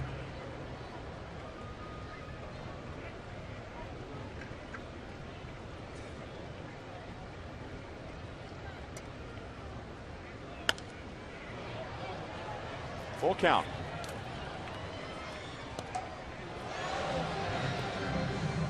Smiley is at 85 pitches in 5 1/3 innings, a career high 5 1/3 innings.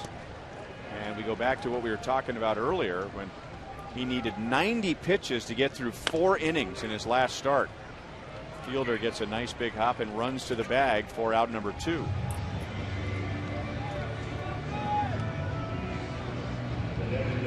Now Smiley 1 out away from giving the Tigers 6 innings. The Tampa Bay Rays are a little more patient, a little more difficult for him on Thursday. This is what he's done tonight, and the run he's allowed was an unearned run, but against Tampa Bay, 4 innings, 3 walks. He only gave up 1 run, but was out after 90 pitches.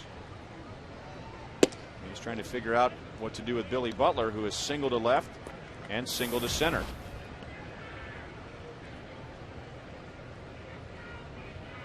Billy has hit in 7 in a row and is hitting .349. That is a fair ball over the bag. And Billy Butler has 6 doubles. He's 3 for 3.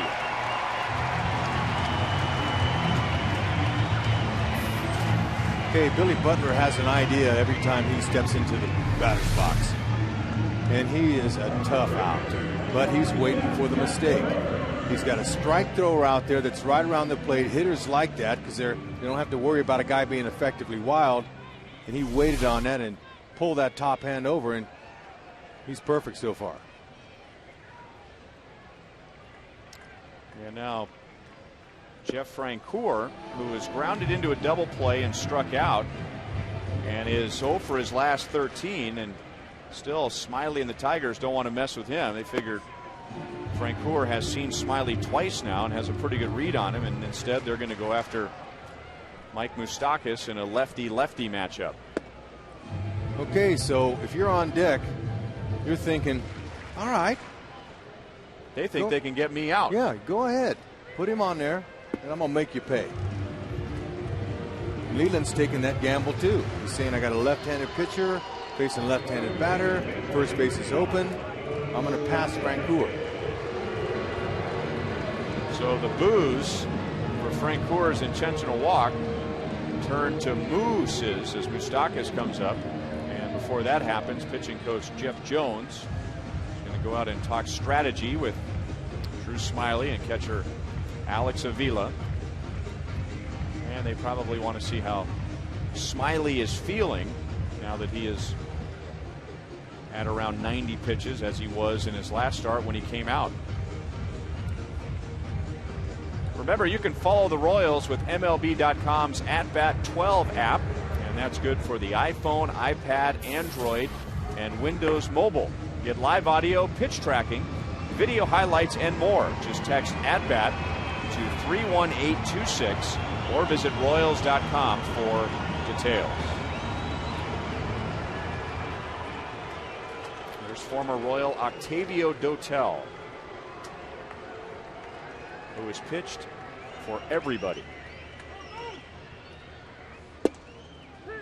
Breaking ball for a strike to Moustakas, who has an infield single and a pop out. Yeah, that's a good pitch for the get me over first one.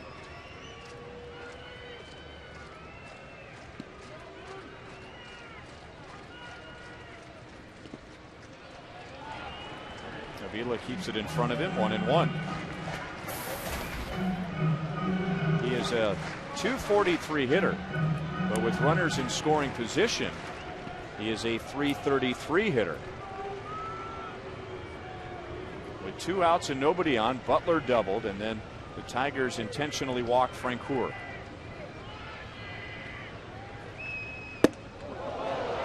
Two and one. Nice pitch there for him. Moose knows that he threw that inside pitch to set up the next one coming. Maybe he'll hang it.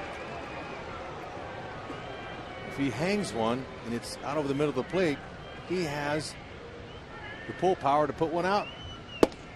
Ooh, he didn't break him off. Moose was thinking curve. So that's Avila. That's the catcher calling that right there. He's calling this kid's game for him. That's smart sequencing right there. He knows he's calling like he's hitting and what he's looking for. That's what makes a smart signal caller. Still 2-2.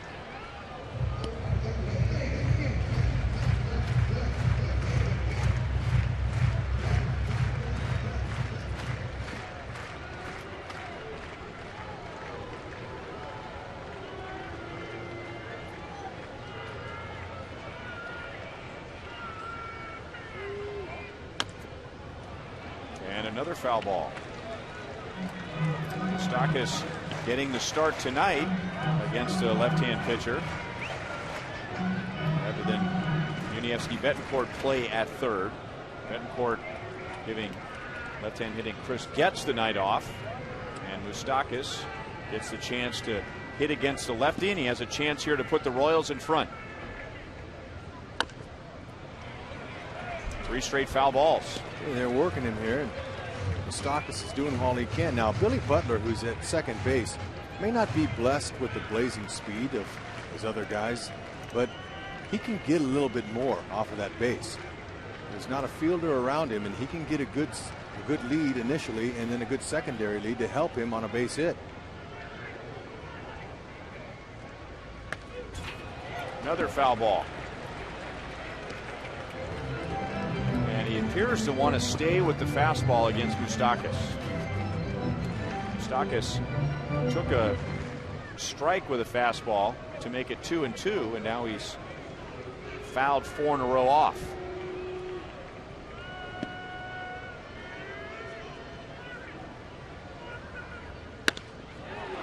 And he hits it on the ground to Rayburn. He gets a nice big hop. Royals strand 2 in the 6th inning, and no money tonight for Mike Folk from Grain Valley, Missouri.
Royals Baseball is brought to you by Thoroughbred Ford. The best deals on a new Ford are at thoroughbredford.com. And by AT&T Uverse, the new wireless receiver from AT&T Uverse. Visit att.com/freeyourtv. Rethink possible. And on the topic of AT&T, we can answer our trivia question for tonight. And it has to do with outfield assists. Jeff Francoeur has the most in the major league since '05. But the question is, who is the Royals' all-time leader in outfield assists?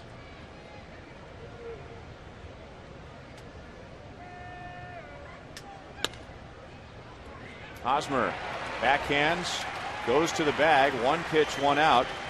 Avila is 1 for 3. You want to take a stab at it, Rex? I'm going to say Jermaine Dye. I'm going to say Amos Otis. And that was just a guess. 116. I went because of the longevity. 1970 to 1983, which would be 14 seasons. I was trying to redeem myself with my math tonight. Well, I am becoming a quick study on the Royals' history, and I know that Jermaine Dye had a lot of assists one year, but I was taking the guess that he had more other years. Rayburn is out. 3 pitches, 2 away for Bruce Chen in the 7th. Now, Jermaine Dye was a pure outfielder, came up as an outfielder, and had a strong arm. And he had the Royals' record for outfield assists. Interesting, though, the last 2 to either tie him or surpass him. Mark Teahan tied him. I think his record was 18 assists, 17 or 18. But Mark Teahan tied him in his first year in the outfield after moving from the infield. Alex Gordon last year established the new record, 20 assists in his first full season, moving from the infield to the outfield. So the big numbers coming from guys who were just learning the position.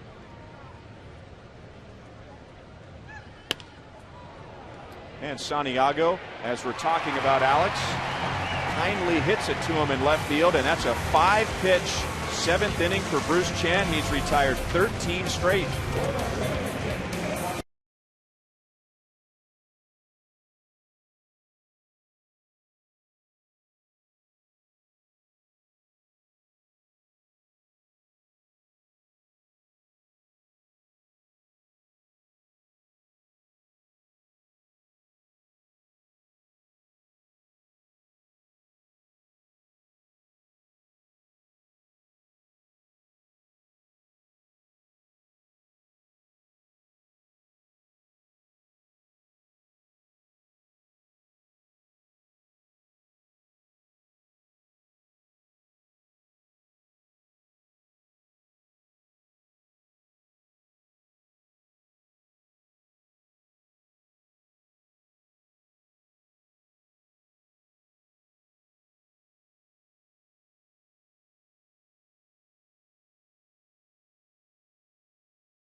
Bruce Chen and the Royals tied at 1 apiece with the Tigers. Joel Goldberg back at Kauffman Stadium. Panera takes us around the league. Derek Jeter continues his nice start, 8-3 the final. Jose Bautista leads the Jays right now to a 6-3 advantage. Texas, Josh Hamilton, 5 RBIs all over Boston. Baltimore, Nolan Reimold and J.J. Hardy back-to-back. Oakland, LA, Cleveland, Seattle just underway. And Ryan, it made me think, looking at Jose Bautista and Luke Hoche were starting on Friday. Remember a little something last year? Yes, I do. I don't know if they forgot, but we're not going to. No. We probably have that video somewhere. Here's a Chevy call to the bullpen, and former Royal Octavio Dotel, who has pitched well against the Royals in his career, is now pitching for his 13th major league team. That is the new major league record. He's almost pitched for half the big league teams. And he comes in after 6 very good innings from 22-year-old Drew Smiley. It'll be Betancourt, Pena, and Escobar in the 7th.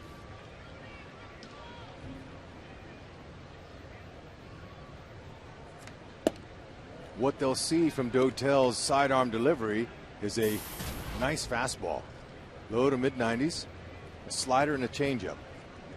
And he's very effective against right-handed batters because of that sidearm delivery.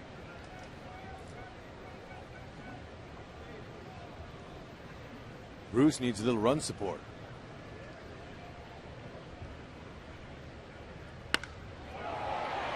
Drilled to left field, but Delman Young had a good read, and he makes the play. Betancourt flies out for the 3rd time.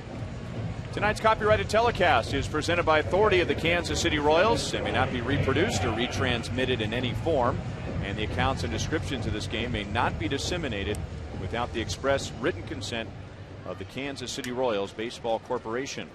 Ryan Lefevre with Rex Hudler, Joel Goldberg with director Steve Kurtenbach, producer Joe Lavero, associate producers Al Broughton, Sam Abramson, and the rest of our Fox Sports Kansas City crew. To follow Cabrera.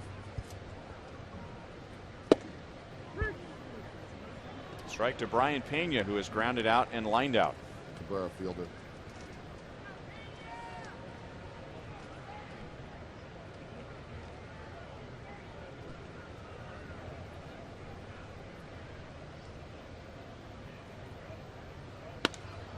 Pena into left center field.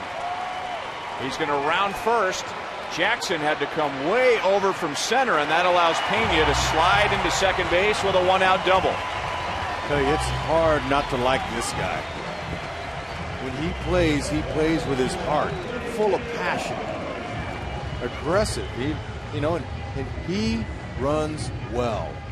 He hustles. Watch him out of the batter's box. Ball down the middle. Look at that first step was get up and go. I'm going to go for 2. Look at him looking. It's the inside part of the base. That's proper. Look at that. He's even got a smile going into second base, and he's hoping that will light up his teammates a little bit here, and maybe they're happy that they got rid of the lefty Smiley. They got him some new guys in there, a new guy. Escobar hits it off the end of the bat. Rayburn throws him out a little high. Fielder almost started his stretch too soon. But gets Pena to third with 2 outs. Escobar is 1 for 3. Well, it's not quite a chance to win the game in the bottom of the 9th inning.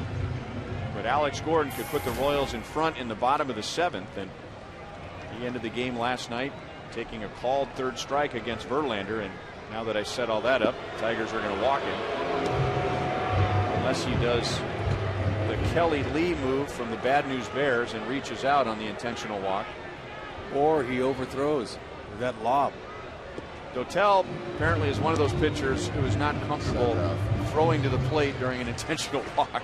Right.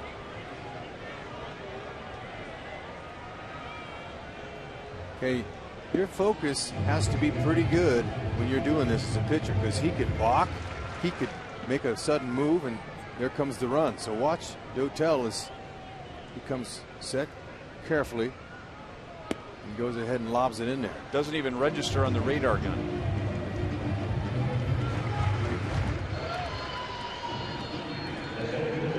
Phil Cope looks like he's ready to go, and he's looking over his shoulder to see if he's going to get the call. And he might if we get to Eric Hosmer, but I'd imagine that Jim Leland will leave Dotel in there to face Bourgeois. Yep, that's exactly right. He's got that lefty ready in case Hosmer comes up, but right here, first things first. Bourgeois, new to the team, looking for a big hit here. Infield single his first time up. He's 1 for 3. And he grounds it to Rayburn. So the Royals strand 2 in the inning for the second straight inning. And at the end of 7, it's still a 1-1 tie.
One at Kauffman Stadium. Joel Goldberg and Jeff Montgomery getting ready for Boulevard Royals Live after the game, and we will be talking about Bruce Chen's night and look ahead to tomorrow's series finale featuring Max Scherzer coming off of a loss where he struck out 11, and Jonathan Sanchez trying to rebound from 2 2/3 innings in his last outing. We'll have that and much more, but for now, a close game between the Royals and Tigers. Ryan? All right, Joe, well pitched. For 6 innings, Drew Smiley, 1 inning, Octavio Dotel for the Tigers, and for the Royals, it's been Bruce Chen. 7 innings, 5 hits, 1 run, and he's retired the last 13. He has struck out 7, and that's 2 away from his career high. And remember, as we told you several innings ago, Bruce has already beaten the Tigers in his last 3 games against them. Greg Holland warms up behind him in the bullpen. Andy Dirks, the number 9 hitter, takes strike 1. Well, Bruce is being Bruce tonight. Exactly what they were hoping from their number 1 guy. He's been pitching to the corners effectively. He missed somewhere with that. And like I said with the Kia report, established the fastball on both sides, change eye level, done well, and Big Bruce, he gets a star for his performance. Trying to give the Royals 8 innings after Danny Duffy went 6 2/3 last night. Fouled back just below us. 2 balls, 2 strikes. Andy Dirks is fouled out and flied out. There's Danny. 6 2/3 innings, 3 runs, 1 walk, 7 strikeouts.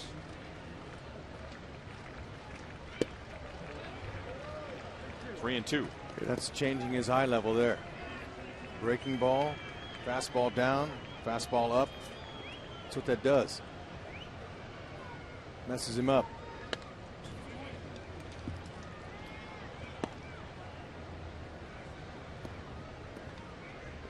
Got to give Brian Pena a little bit of love for being able to call this game he's calling too for Bruce.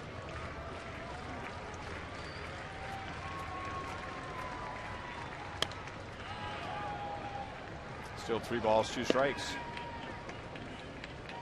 7 innings. That's the longest start for a Royal this year. It was Danny Duffy. It was 6 2/3 last night. Now Chen goes 7. Base hit for Dirks. Frank Poor stumbles, but luckily for him and the Royals, even though it didn't feel very good, that ball kicked up and hit him on the chest, so it didn't skip by him, and Dirks holds with a single.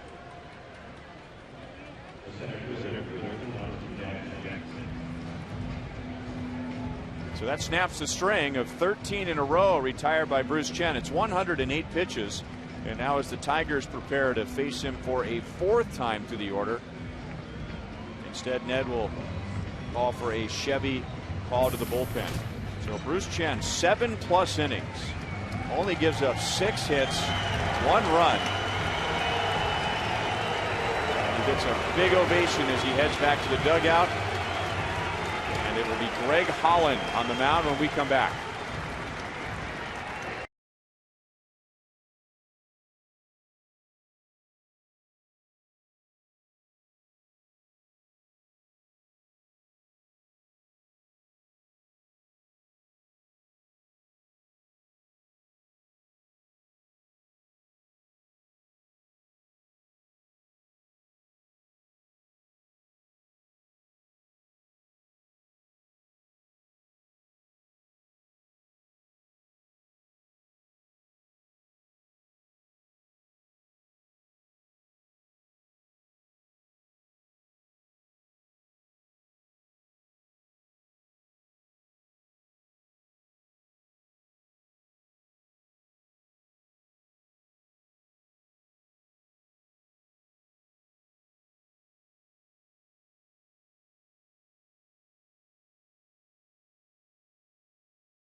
And he departs with a runner at first. And now it's Greg Holland's turn as he gets the top of the order.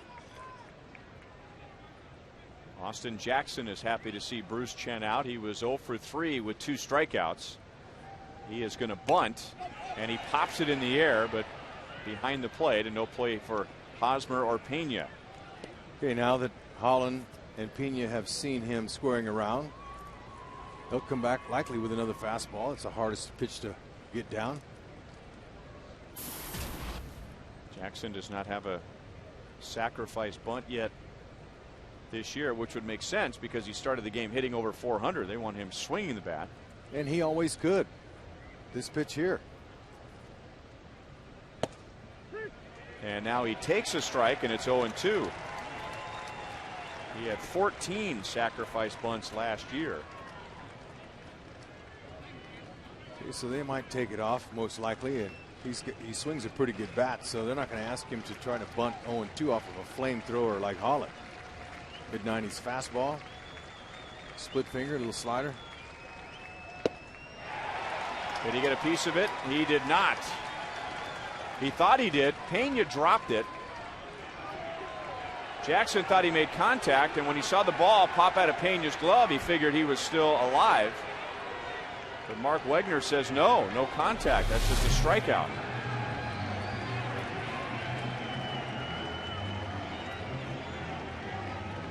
Okay, if he catches that ball, it's not a big deal. He's out. But since he dropped it, Jackson's trying to get a rebate, and Leland's helping him a little. And so Wegner, instead of appealing, that's what Leland was wanting. Hey, will you ask what the other umpires? He said no. Let's listen. Didn't hear it either.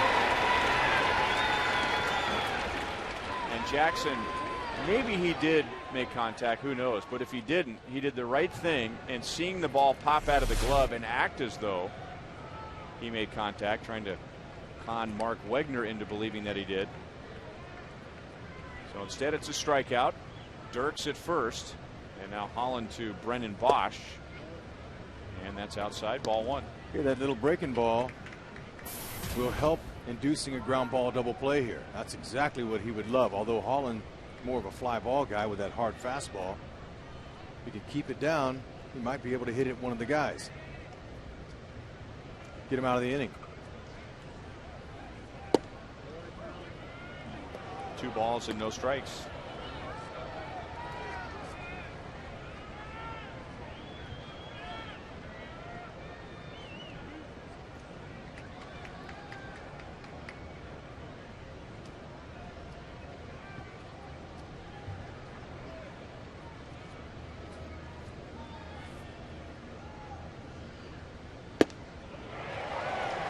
Two and one. That fastball, that's a tough one to try to figure out, especially when it's above the belt. It looks good to the hitter, but by the time you get to it, it's usually too late, or you foul it off.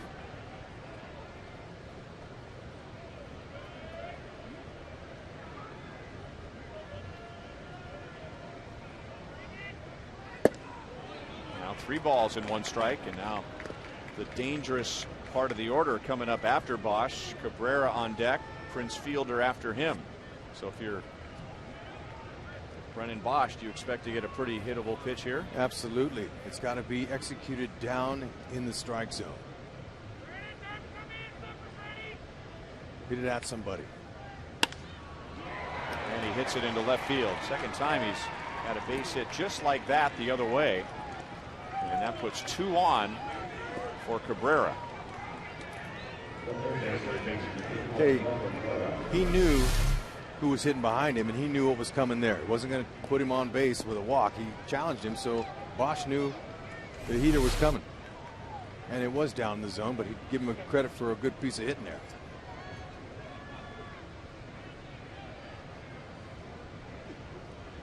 Cabrera is 1 for 3 in his single in the 3rd inning. Snapped an 0 for 22.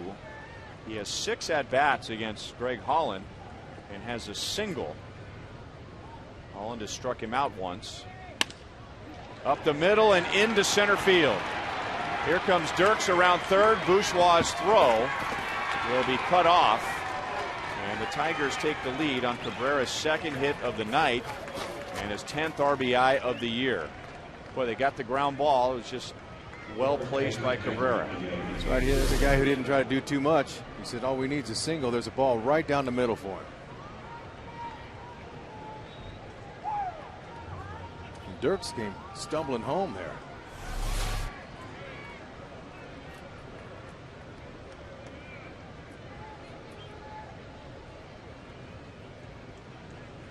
Dirks did something to either his foot or his legs on the way home. And now Prince Fielder.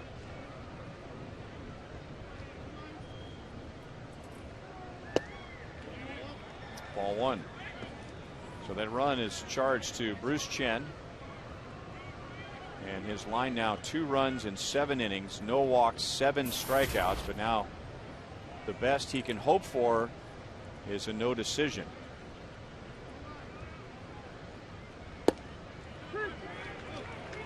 At the knees over the outside at 98 miles an hour, at least according to that gun.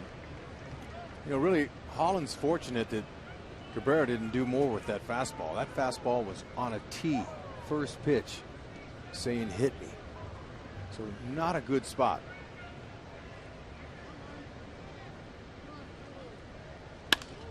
And that's up the middle and into center field. Here comes Bosch around third. And again, Bourgeois' throw is cut off. And Detroit leads 3-1.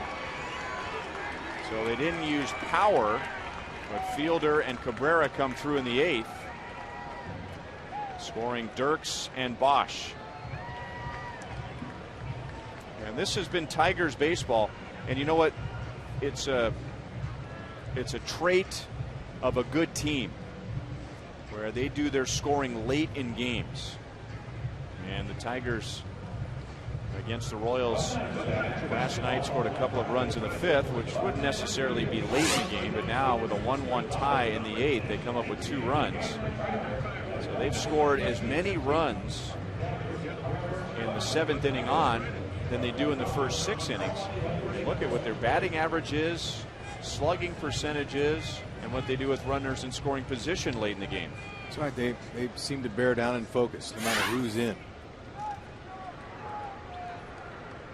But Holland's missing out over the plate. And he's not putting his pitches on the corners.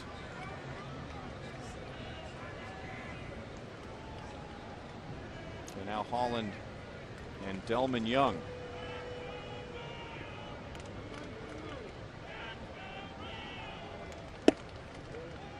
That slider stayed up. Young wouldn't go for it. Ball one. Delman Young scored the first run of the game in the second inning. 1 for 3 tonight. Only one career at bat against Greg Holland, and he's 0 for 1. Cabrera at second, Fielder at first. It's right off of Pena's mask. Okay, he put a little wrinkle on that one. He couldn't square it up. It broke. Holland's got a nice fastball, but when he throws it to those hitters in a situation like that, it can't be out over the middle. So maybe he puts a little wrinkle on more first pitches early in the count. Good heat. That was out of the middle. It's on the outer half.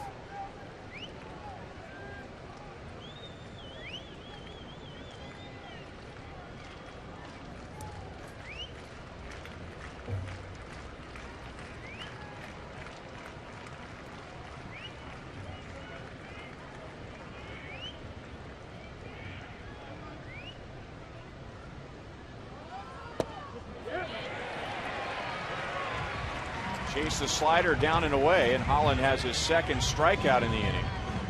In between that, 3 hits and a couple of runs home. Okay, that's out of the zone and taking advantage of an anxious hitter. And now left-hand hitting Alex Avila coming to the plate, so Ned Yost will go to the bullpen and call on Tim Collins.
Sitting in the Royals dugout, best he can hope for is a no decision tonight. And if you'd asked the Royals, would they take 7 innings and 2 runs allowed by Bruce Chen, as we look at the Jeep highlights, they would have said absolutely. Before this start, no question, and Bruce did his job.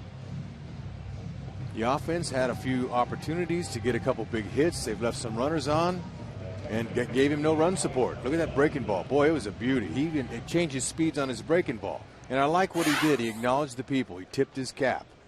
That's a professional that just entertained the people here, and he acknowledged the crowd. Nothing wrong with that. First and second, 2 outs. Tim Collins will pitch to Alex Avila. Bruce Chen started the inning, gave up the base hit to Dirks, and then Holland came on and struck out Austin Jackson, who first tried to drop down a sacrifice bunt and then eventually struck out. Then Bosch singled, Cabrera singled to score Dirks, Fielder singled to score Bosch, and then Holland struck out Delman Young, and now it's Collins against Avila.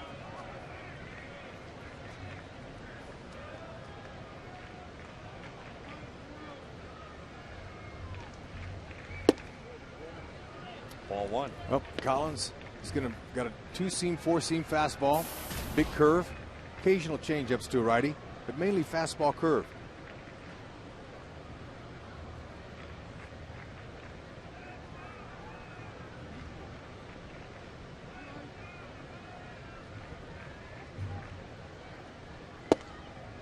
There's a good fastball on the outside, 1-1. Well placed.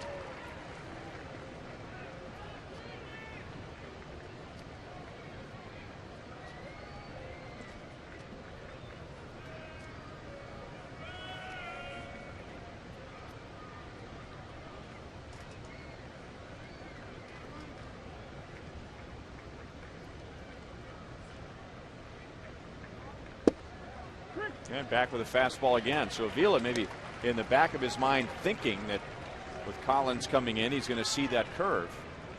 And he's taken 2 fastballs, and now he's grumbling to himself as he's down 1-2. That's what he's telling himself exactly. He was looking for the big hook, but got surprised with 2 perfectly located fastballs. Good spots.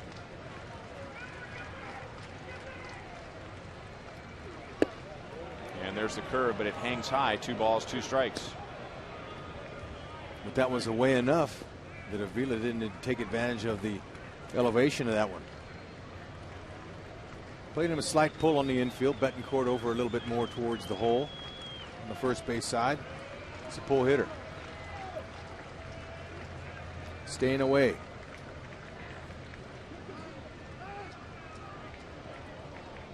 Escobar tried to sneak in behind Cabrera.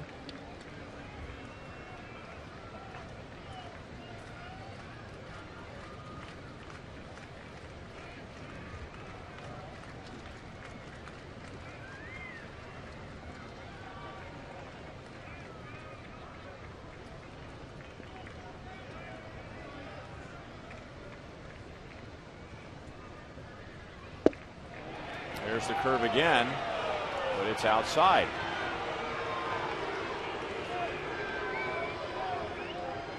Okay, what Pena's doing, he's coming out in front of home plate saying, okay, 3-2 count, 2 outs.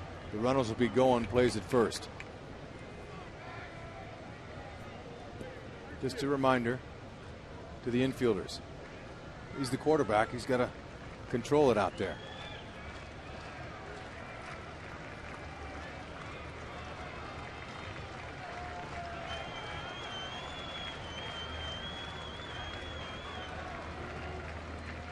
So they run, and Avila strikes out. 3 strikeouts in the inning, but the Tigers score 2.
Billy Butler and Jeff Francoeur in the 8th, and Billy Butler has 3 hits tonight.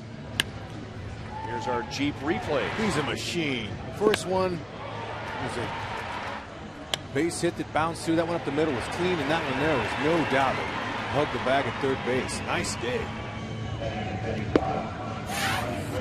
Brandon Inge will take over at second base. And the 2-run home run for the Tigers in the 5th inning last night, and Ryan Rayburn, who started at second base, moves out to left. So Brandon Inge will add in the number 5 position where Delman Young started, and now here's the Tigers setup man, Joaquin Benoit.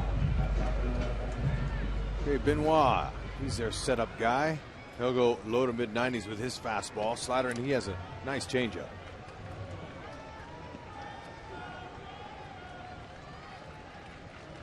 See if the Royals can put a little pressure on Benoit and get a little rally started.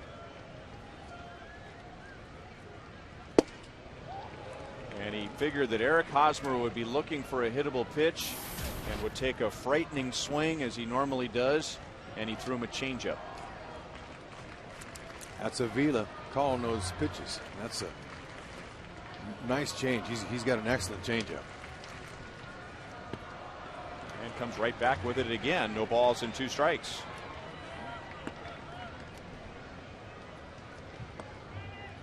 Benoit finished strong last year for the Tigers. Boy, they had a great back end of their bullpen. Jose Valverde was perfect all year in save opportunities. And then Benoit did not allow an earned run in his final 22 appearances. So when the game got to the 8th for the Tigers, it was over. 3 changeups, 3 swings and misses, and Hosmer is 0 for 4.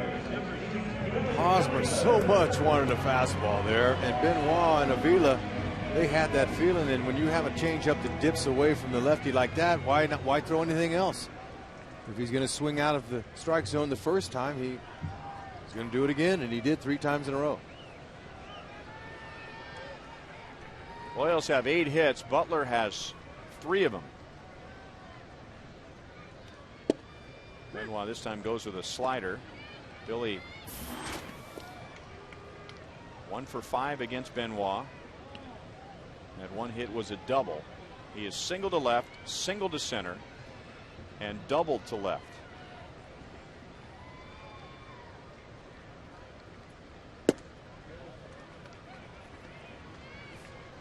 One and one.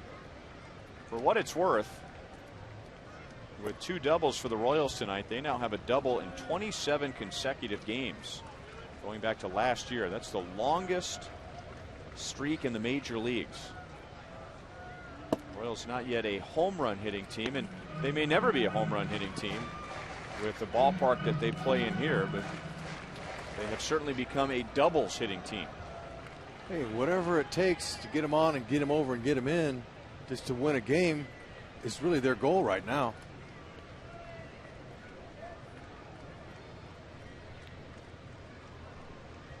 Benoit came up with the Rangers, and he was a young guy that threw hard. And, you know, young guys like to show what they got, and they like to throw hard. He took his lumps early with the Rangers. And then years later, he learned how to pitch, and this is what they're seeing, the finished product. Boy, that is a nasty pitch. A 90-mile-per-hour slider that just disappeared on Billy. Plus, he taps twice when the ball's coming out of his glove to make the pitch, a little timing device to throw the hitters off of. And then he's got some arms and legs coming at you. And then with command of both of those off-speed pitches, he can throw them anytime.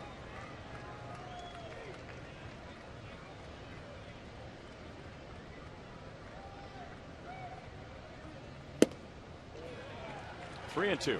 And he has a 97-mile-an-hour fastball. So, and that's the first time he's thrown it. He's thrown 8 pitches and 1 fastball.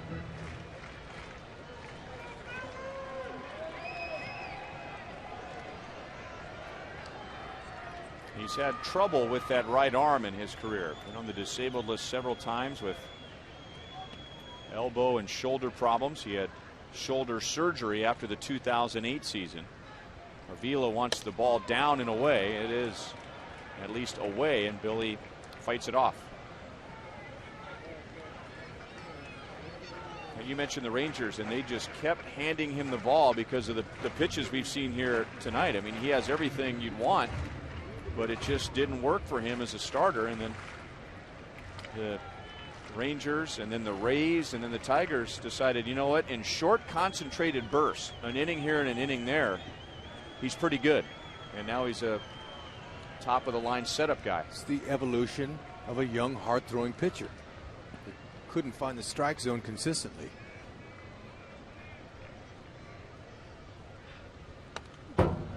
Billy, that's about all he could do with that pitch, and he's still alive at 3-2.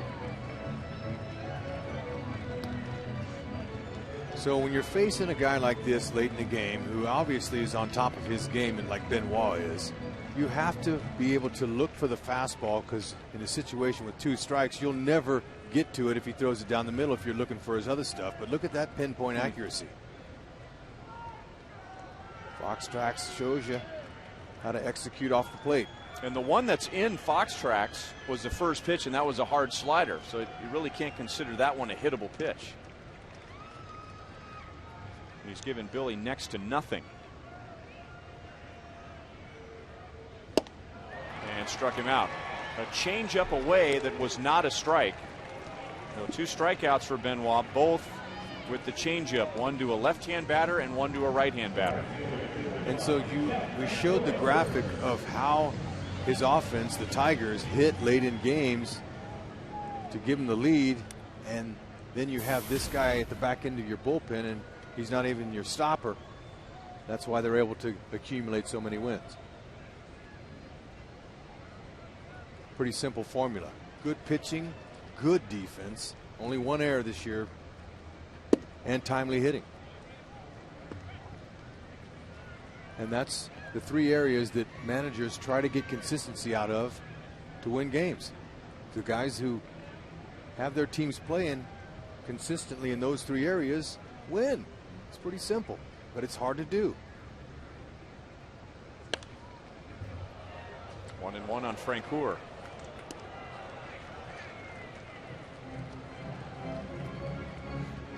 Looks like we'll see Kelvin Herrera in the top of the 9th inning.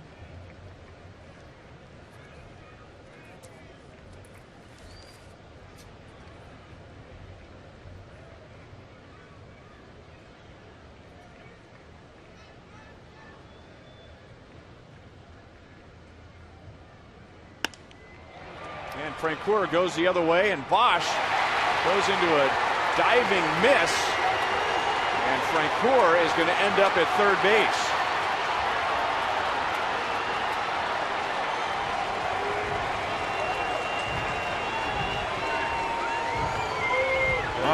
Call it a triple, but it may not be an error, but that's a misplay you don't want to see this late in the game if you're the Tigers. No, you know, he's being aggressive, and that ball sinking in with topspin, it's a teaser for an outfielder. He thought he could get it, and he went ahead and left his feet, but if you leave your feet, you got to knock it down. There's nobody behind you.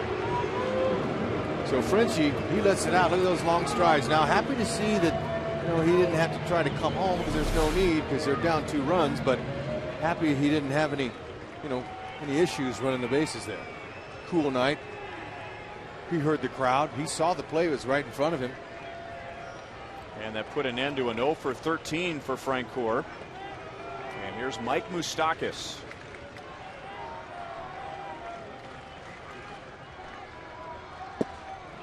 Out in front. They were those filthy changeups that Benoit is throwing to the left-handed batters. You need to make the adjustment to keep your hands inside the ball and think to the other way if you're going to even swing at those. Because if you try to pull them, that's what happens. Goes away from the lefty. Try to go back with it again. 1 ball, 1 strike. Moustakas 1 out of 3 tonight with an infield single. 1 at bat against Benoit, 0 for 1. So not much history there. Benoit started the inning by striking out Hosmer. Then he struck out Butler. Jeff Francoeur just tripled to right field on the ball that skipped past Brendan Bosch.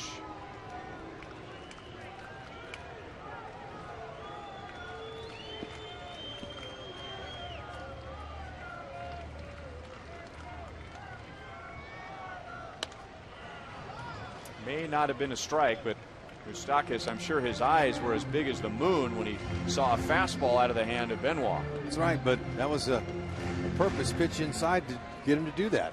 If he misses out over the plate, Moose had a chance to connect with that, but that was a good spot to miss.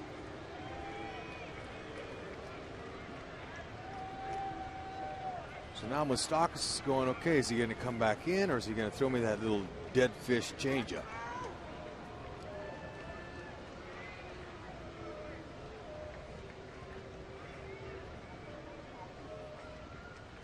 It's the fish, and Moustakas goes fishing. Benoit strikes out the side. All strikeouts coming on a changeup.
Tigers lead 3-1 into the 9th inning, as they did last night, and then the Royals rallied for a run in the bottom of the 9th and left the bases loaded.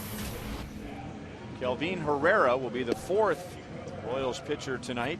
Bruce Chen went 7, gave up 2 runs, 6 hits, no walks, 7 strikeouts. Greg Holland allowed a run in 2/3 of an inning, and then Tim Collins got the final out of the 8th. Now this is interesting. Kelvin Herrera last year made his big league debut on September 21st. The first man he faced was Ryan Rayburn, and in his first big league pitch he hit Ryan Rayburn. Oh. And now Rayburn hits Herrera, but gets a good play from Betancourt. He gets turned around but throws him out. Now we hear about giving up a home run and to the first batter that you faced, and Dave Island, pitching coach for the Royals, gave up a home run to the first batter that he faced. But to come out of the bullpen, and you can imagine why, or you can imagine why that would happen more often with the jitters and the knees wobbling. You've been dreaming your whole life of being on a big league mound, and his first pitch he nailed Rayburn.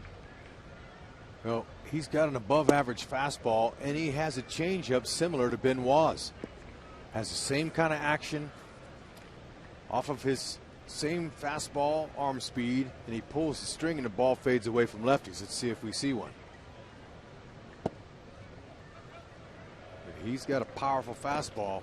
We have seen triple digits.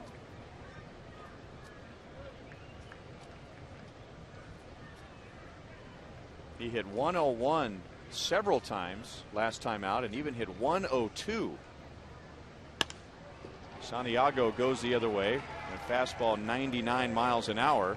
That's his first hit. He drove in a run with a sac fly back in the 2nd inning. Okay, but did you see the short, quick swing right there by Santiago is how you hit a guy that throws that hard. And when you miss out over the plate, this is the big leagues, you'll get hit. Okay, so it doesn't matter how hard you throw in this game. It's all about location, location, location. This is Don Kelly. He's going to bat for Andy Dirks, and Rex noticed that when Dirks scored on Cabrera's base hit in the 8th, he was limping after he across home plate, so he's out. Kelly's in. And it looked to me, and I'm no doctor, but by the way he was carrying himself, it looked like it was a foot problem, and hopefully not an Achilles. Something down there in the foot, but it happened as maybe his last 10-15 steps to home. That is over our heads. 1 ball, 1 strike.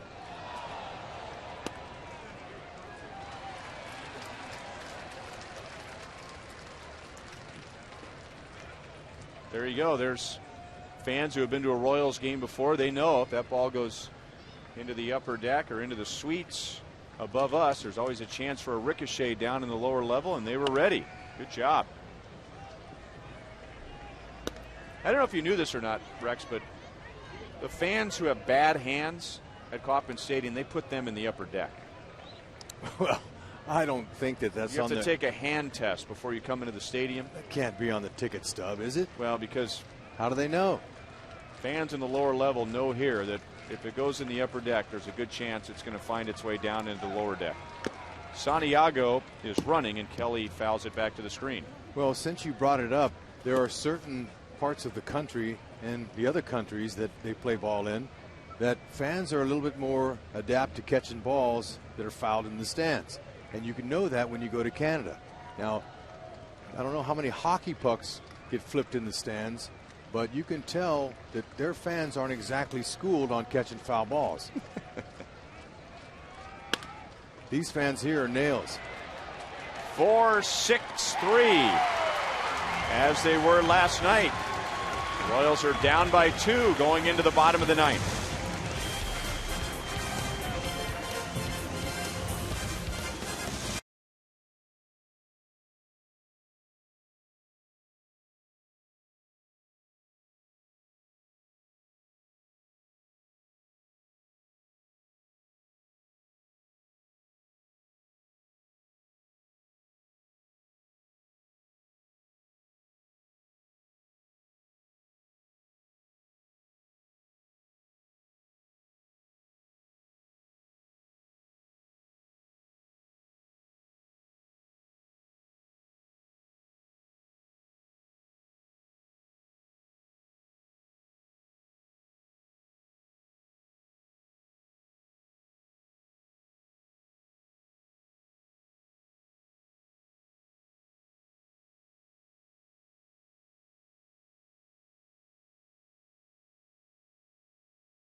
It's gotten plenty of rain recently, but it doesn't hurt to get a little more moisture when Jose Valverde comes into the game and drops about 4 gallons of water on the warning track before skipping onto the grass.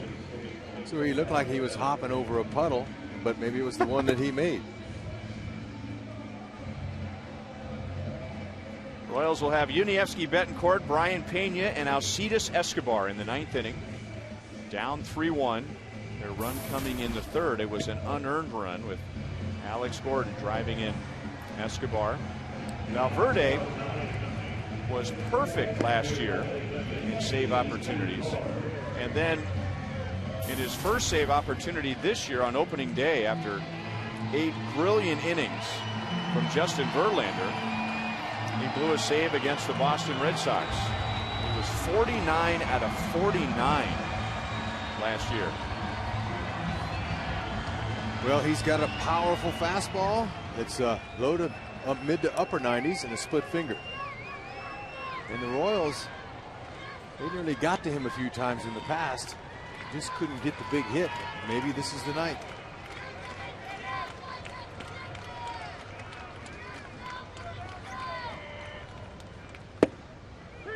And a strike to Yuniesky Betancourt.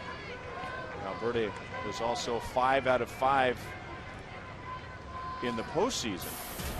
Save opportunities. That was a heck of a year.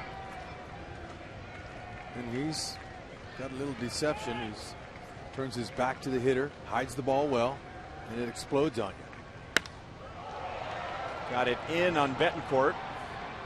Jackson calls for it. 1 out in the 9th. Betancourt 0 for 4 with 4 flyouts.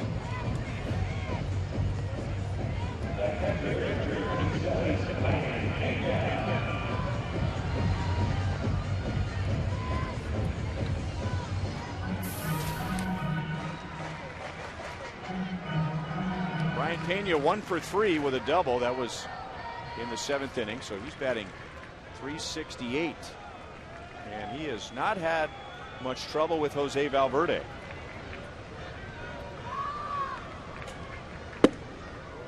Ball 1 is a little bit high. Brian has 7 plate appearances against Valverde, 3 hits, 2 walks.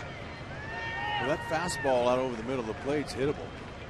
If you can get by him and his turning his body and seeing the ball and picking it up, set on a fastball, the ball can be hit. 2-0.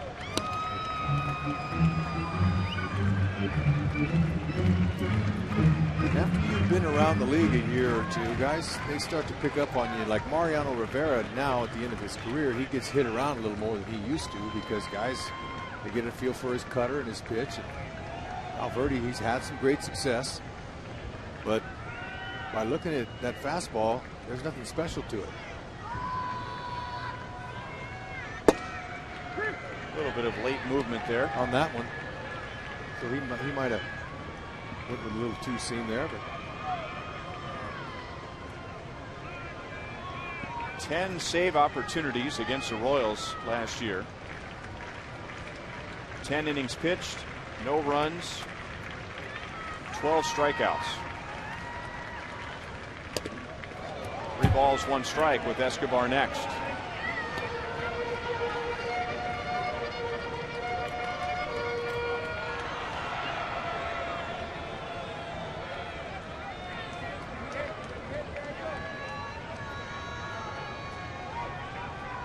That wasn't the first big year for Jose Valverde last season. While he was pitching in the National League, he led the league in saves in back-to-back years, 2007 and 2008. And Brian walks. On 8 plate appearances against Valverde, Brian Pena has been on base 6 times. Hey, there was a guy up there looking to get on base. He wasn't looking to hit his way. He was saying, all right, I'm going to take one here, see if we can get on. Make this interesting here. You never, ever give up. Never quit. And the Royals looking for a win. They've got to put something together. Escobar has scored the Royals' run back in the 3rd inning, scoring on an Alex Gordon base hit. And he has grounded out twice. Verde got him to chase a fastball up. Escobar was sitting on that. Good rip.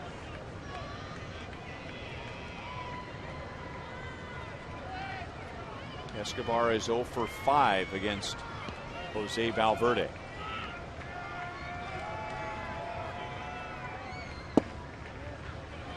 One and one.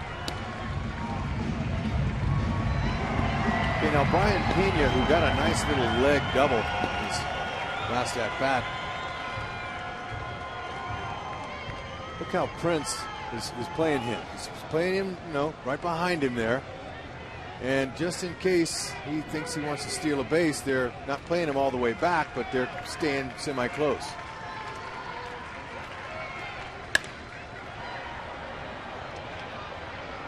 One and two. What do you think? You know, with Escobar being the tying run, Pena isn't. And we've seen Escobar hit the ball the other way, that he might want to be a little bit deeper for a little extra range on the right side. You would think, but Leland wants Prince to keep him tight, and you know, as much fun as these guys have, they're talking about something over there. Pena's probably telling him, hey, look, I'm going to rip him off. And Escobar again fouls it off to the right side. Now, if Prince was all the way back in his normal position, I'm sure Brian Pena would get a big lead and steal second.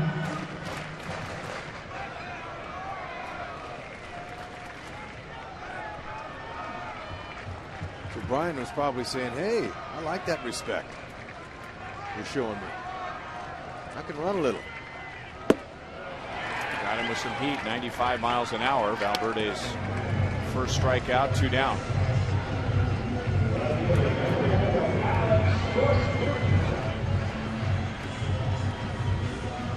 And now Alex Gordon, who has a chance to redeem himself. Remember last night, Justin Verlander pitching into the 9th. The Royals came up with 2 hits. They got a walk. They got a hit batter. They scored a run to make it a 3-2 game. And then Alex Gordon at the plate with the bases loaded and 2 outs. And Justin Verlander struck him out. Struck him out with an excellent pitch, by the way. And now they let Pena run. And Alex takes a strike. So now that there's no need for a ground ball and a double play, they'll just focus on the out against Alex Gordon. And Alex in the past against Valverde is 1 out of 5.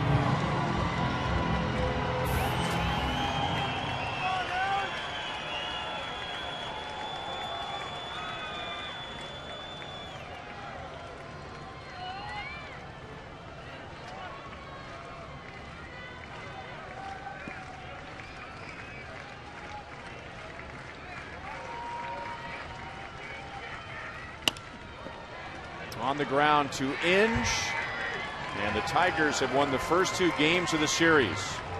Good pitching again tonight. Not quite as effective as Justin Verlander, but the Tigers with Drew Smyly, Octavio Dotel, Joaquin Benoit, and Jose Valverde hold the Royals to 1 run on 9 hits. 3-1 Detroit. We'll be right back.